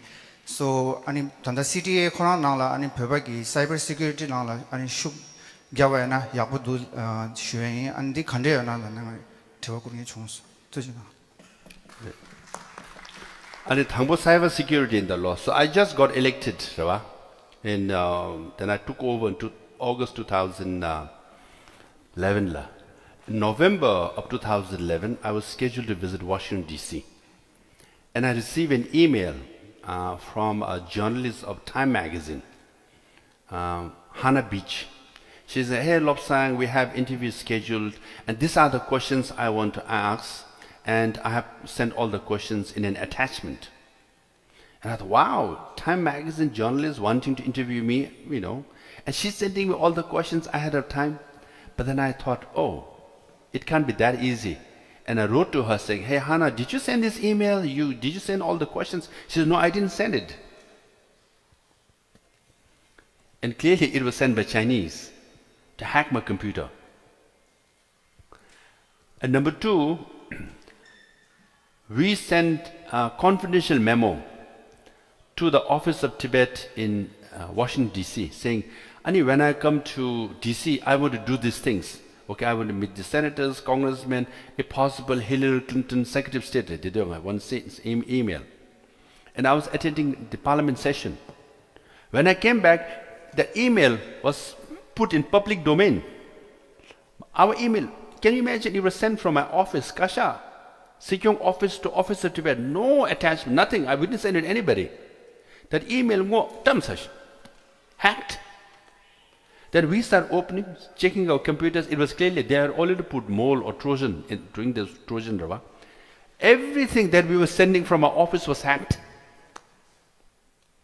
So then we hired cyber experts in the Chevre.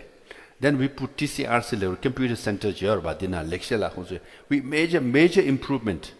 So before, each time there was a hack, when a computer shuts down, sometimes we have to shut down all the computers of the department. And it's a word, can't hack the jail, what we managed to do was we managed to isolate one computer or the hack chesha say jorwa in a constant challenge. That chochik because Chinese hack even the CIA's and Pentagon office some hack chigudwa, multi-billion-dollar company some hack chigudwa. But we could protect as much as possible. So that's why joking, this has become a very famous line, you know. So I told you that when you give talks like that, you must start with a story or some something funny. So everybody remembers. So last Oslo Freedom Forum, I started speaking and I said, when you send an email to Buddha, what would he say? No attachment, please. Attachment is one of the 3 cardinal sins in Buddhism. Shingyaba. So Buddha said 2,500 years ago, no attachment, please. So whenever you receive an email with an attachment, don't open it, because Buddha said 2,500 years ago, no attachment, please. So it just went viral, Everybody's like, no attachment, please, no attachment. Can you imagine? There are like 800 people in the room, okay, from 60 plus countries. And then 90% of the people remember my speech for one line. No attachment, please. So in fact, there was a big business. Now, many people use this, no attachment, please. Buddha said, everybody using it, they quote me. They give me the credit. Yorwa. So, what I'm trying to say is, Buddhist knowledge is invaluable. What Buddha said 2,000 is still relevant today. Right? So you must use catchy phrase like that. How was it? So, don't open your attachment. Be careful. Right? Even if it's from your boyfriend or girlfriend or your parents. The cyber security, but we are improving. We keep improving. That can't yes, how do we put this? So, it's, for example, now we are talking about AI. AI is how you connect AI with Tibet. Do you know how to connect? What I say is, China has built 400 dams in Tibet. 400 dams for hydropower. Now they're building the biggest dam, bigger than Yangtze Dam, on the bend between Arunachal Pradesh and Tibet. India is worried. This will be the biggest. And then you should say, this is how you make an argument, how you make Tibet relevant. I said, Tibetans don't need any more energy. We have surplus of energy. We don't need any more dams. But Chinese are building dams to what? To generate power for their data centers. AI data centers. Why China is getting ahead in AI? Because they have data centers which needs energy is coming from Tibet. See, Tibet is important. So you want to defeat China's AI? Look at Tibet. Chinese, their electric vehicle, EV, is so popular, it's so cheap, sold all over the world. Why? 75% of the lithium comes from Tibet. Now, rare earth chendirada, US-China trade relationship, rare earth chendirada. Because of rare earth, even US had to open up tariff negotiation with China. 90% of the rare earth of China comes from Inner Mongolia. So we are that valuable. China is getting ahead in AI because of our hydropower. Because of our lithium, the EV is ahead. Because of rare earth of Inner Mongolia, they are ahead in missile technology. So we are relevant. And I always say, when I go to India, I say, look at this big band, they're building the biggest dam. If you listen to my interviews in Indian media, I always say, you made a mistake by calling Indo-China border. Now you're asking me and saying, why Chinese soldiers are coming to Galwan Valley and Doklam and inside Indian territory? Because you say it's India-China's border. Chinese troops will come to China's border. You invited them. If you call it Indo-Tibet border, we will speak for you. We say, you have none of your business. This is Tibet. I am Tibetan. Why are you building soldiers here? You call China's border, you're invited. Then the Indian media, they start changing it now. They always ask me, what can we do? I said, recognize Tibetan government exile. Call it Indo-Tibet border.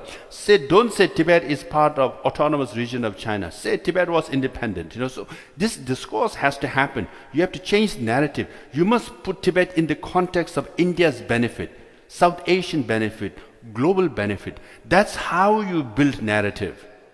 So each time there is a major issue, you just say, how can I connect this to Tibet? If you just say, oh, human rights, freedom, we are suffering, they torture us, that has less sympathy nowadays.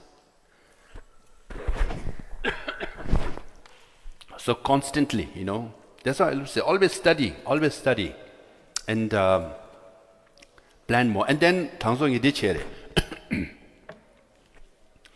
Do you know, hydropower cheswa, dams built cheswa. So I've been study cheswa.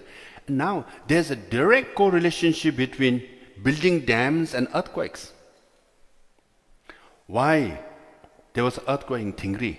Why there was earthquake in Yushu? Global warming. Not global warming. Building of dams. You build dams, what happens is that the dam river, there's a wall. And then you keep all the water. Water starts seeping through soil. Even rocks, soft rock, so it starts seeping through. Then there's a Himalayan belt, Tibet is number 4. Earthquake prone zone. There's a grade number 1, 2, 3. 4 is the highest, most dangerous. So you build 400 dams and water is seeping through the soil. And it goes, it creates earthquake. Tana, how I make it relevant? Okay, Tingri the Chaswa. That you do more research. Earthquake in Afghanistan, earthquake in Pakistan, earthquake in Nepal, earthquake Burma. All are connected to building dams in Tibet. Lara and Pakistan, what? It's true. That's how. Then I made this presentation last year in November in Balipara Foundation, Assam, Himalayan region experts Malaysia. That's why environment is so relevant. No more dams in Tibet. You build allies. They'll speak for you. Because if you build dams in Tibet, there will be earthquake in Nepal. Nepal, you suffer so much. Again, it's not dying of people, okay? Dying the Nyungnyur, 100 people died. Assam earthquake, 1,000 people died. That's very sad, unfortunate. But actually, the biggest damage of earthquake is the destruction of properties. Billions of dollars.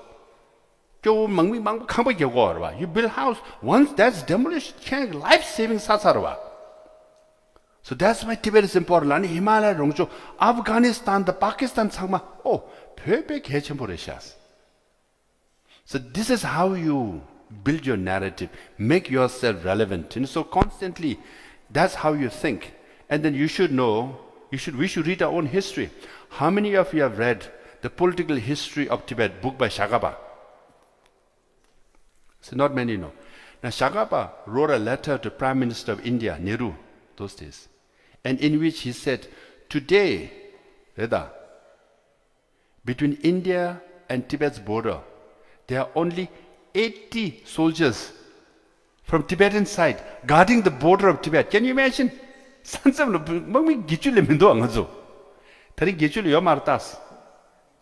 If India doesn't support us now, India will pay more price than Tibetans. We lose our country. Now, how many Indian troops are there in the border of, India? 500,000. When Tibet was independent, there were only 80 soldiers. Now, India has put 500,000, sometimes 1 million. How many billions of dollars they are spending? If Tibet was independent, they don't have to spend all the money.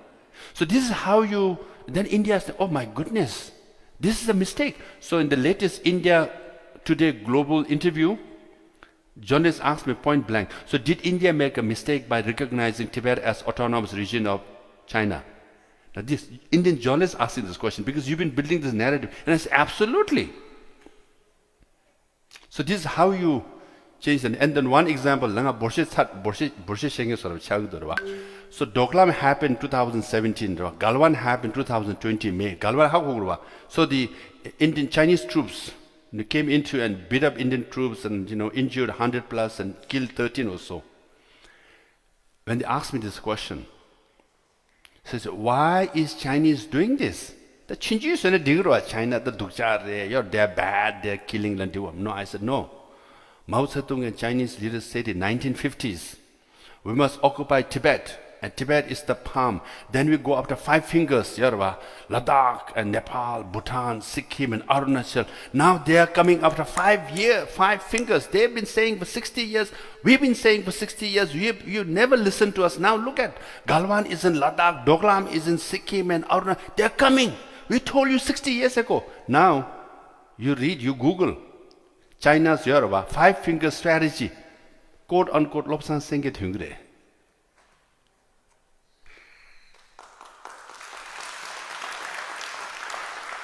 It was there. Mama la de verta. La sarkila. Tatinga tongrwa. Chiglab. China and 5-finger strategy. China is 5. They're coming after 5 fingers. They're coming to all the neighbors of India. Oh, they're coming. Their expansionist empire. You changed the narrative. Shimilandu, oh, Galwan, Dukja Per, the Yamin, the Marab, Yorwa, they are so bad, they are terrible. They beat up Indian soldiers, they kill Indian soldiers. That's bad, Lavaina. It's just a small story. And tomorrow you disappear. So when Galwan Valley happened, I appeared on almost 50 Indian national television, hundreds of newspapers. Why? Because you build a narrative. And then discourse in India changes. So one could do that, but you have to study and you have to constantly think. Now I'm coming with a bigger argument here at the top level. Then anyway,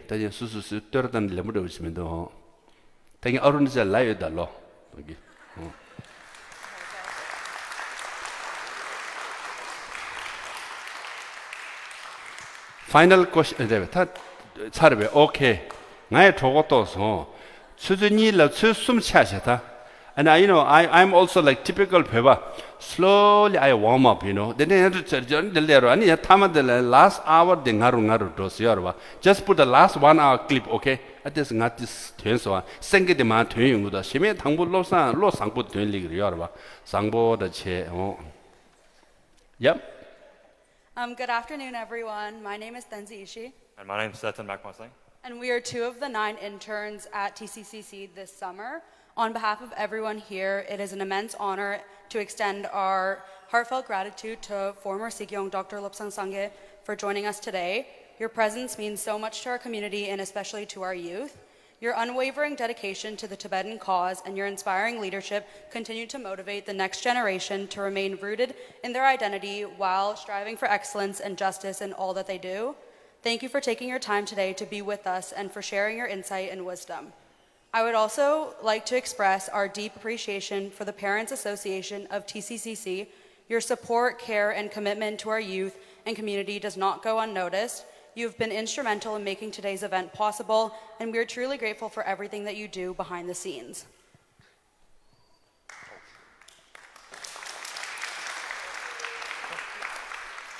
And a special thank you to the IT committee led by Tashi Langdupla, as well as our Sunday school staff, and of course our students. The work you do each week instills values, language, and a strong sense of identity in our children. And of course, a big thank you to all of the youth who showed up today. You're the reason we do this work. Your curiosity, your voices, and your dedication to learning about our culture, identity, and values gives us hope and purpose. Thank you once again for everyone for being here and making today's event such a meaningful one.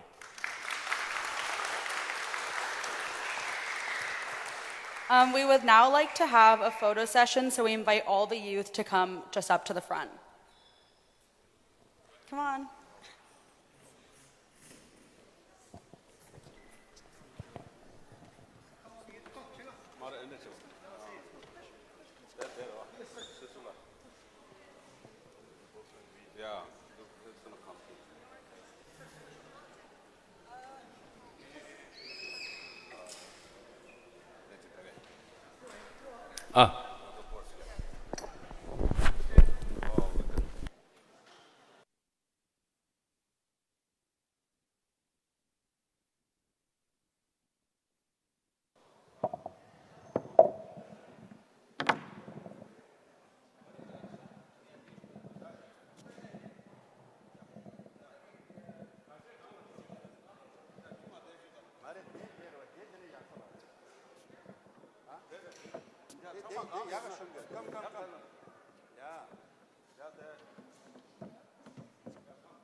Everybody.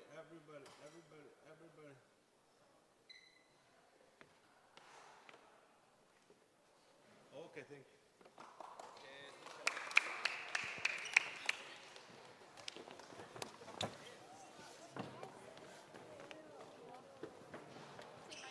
Anna. 다 전화 걸라요, 너. 저거 예. 저 숨쉬인데. 저 숨쉬인데. 니네 이게 지금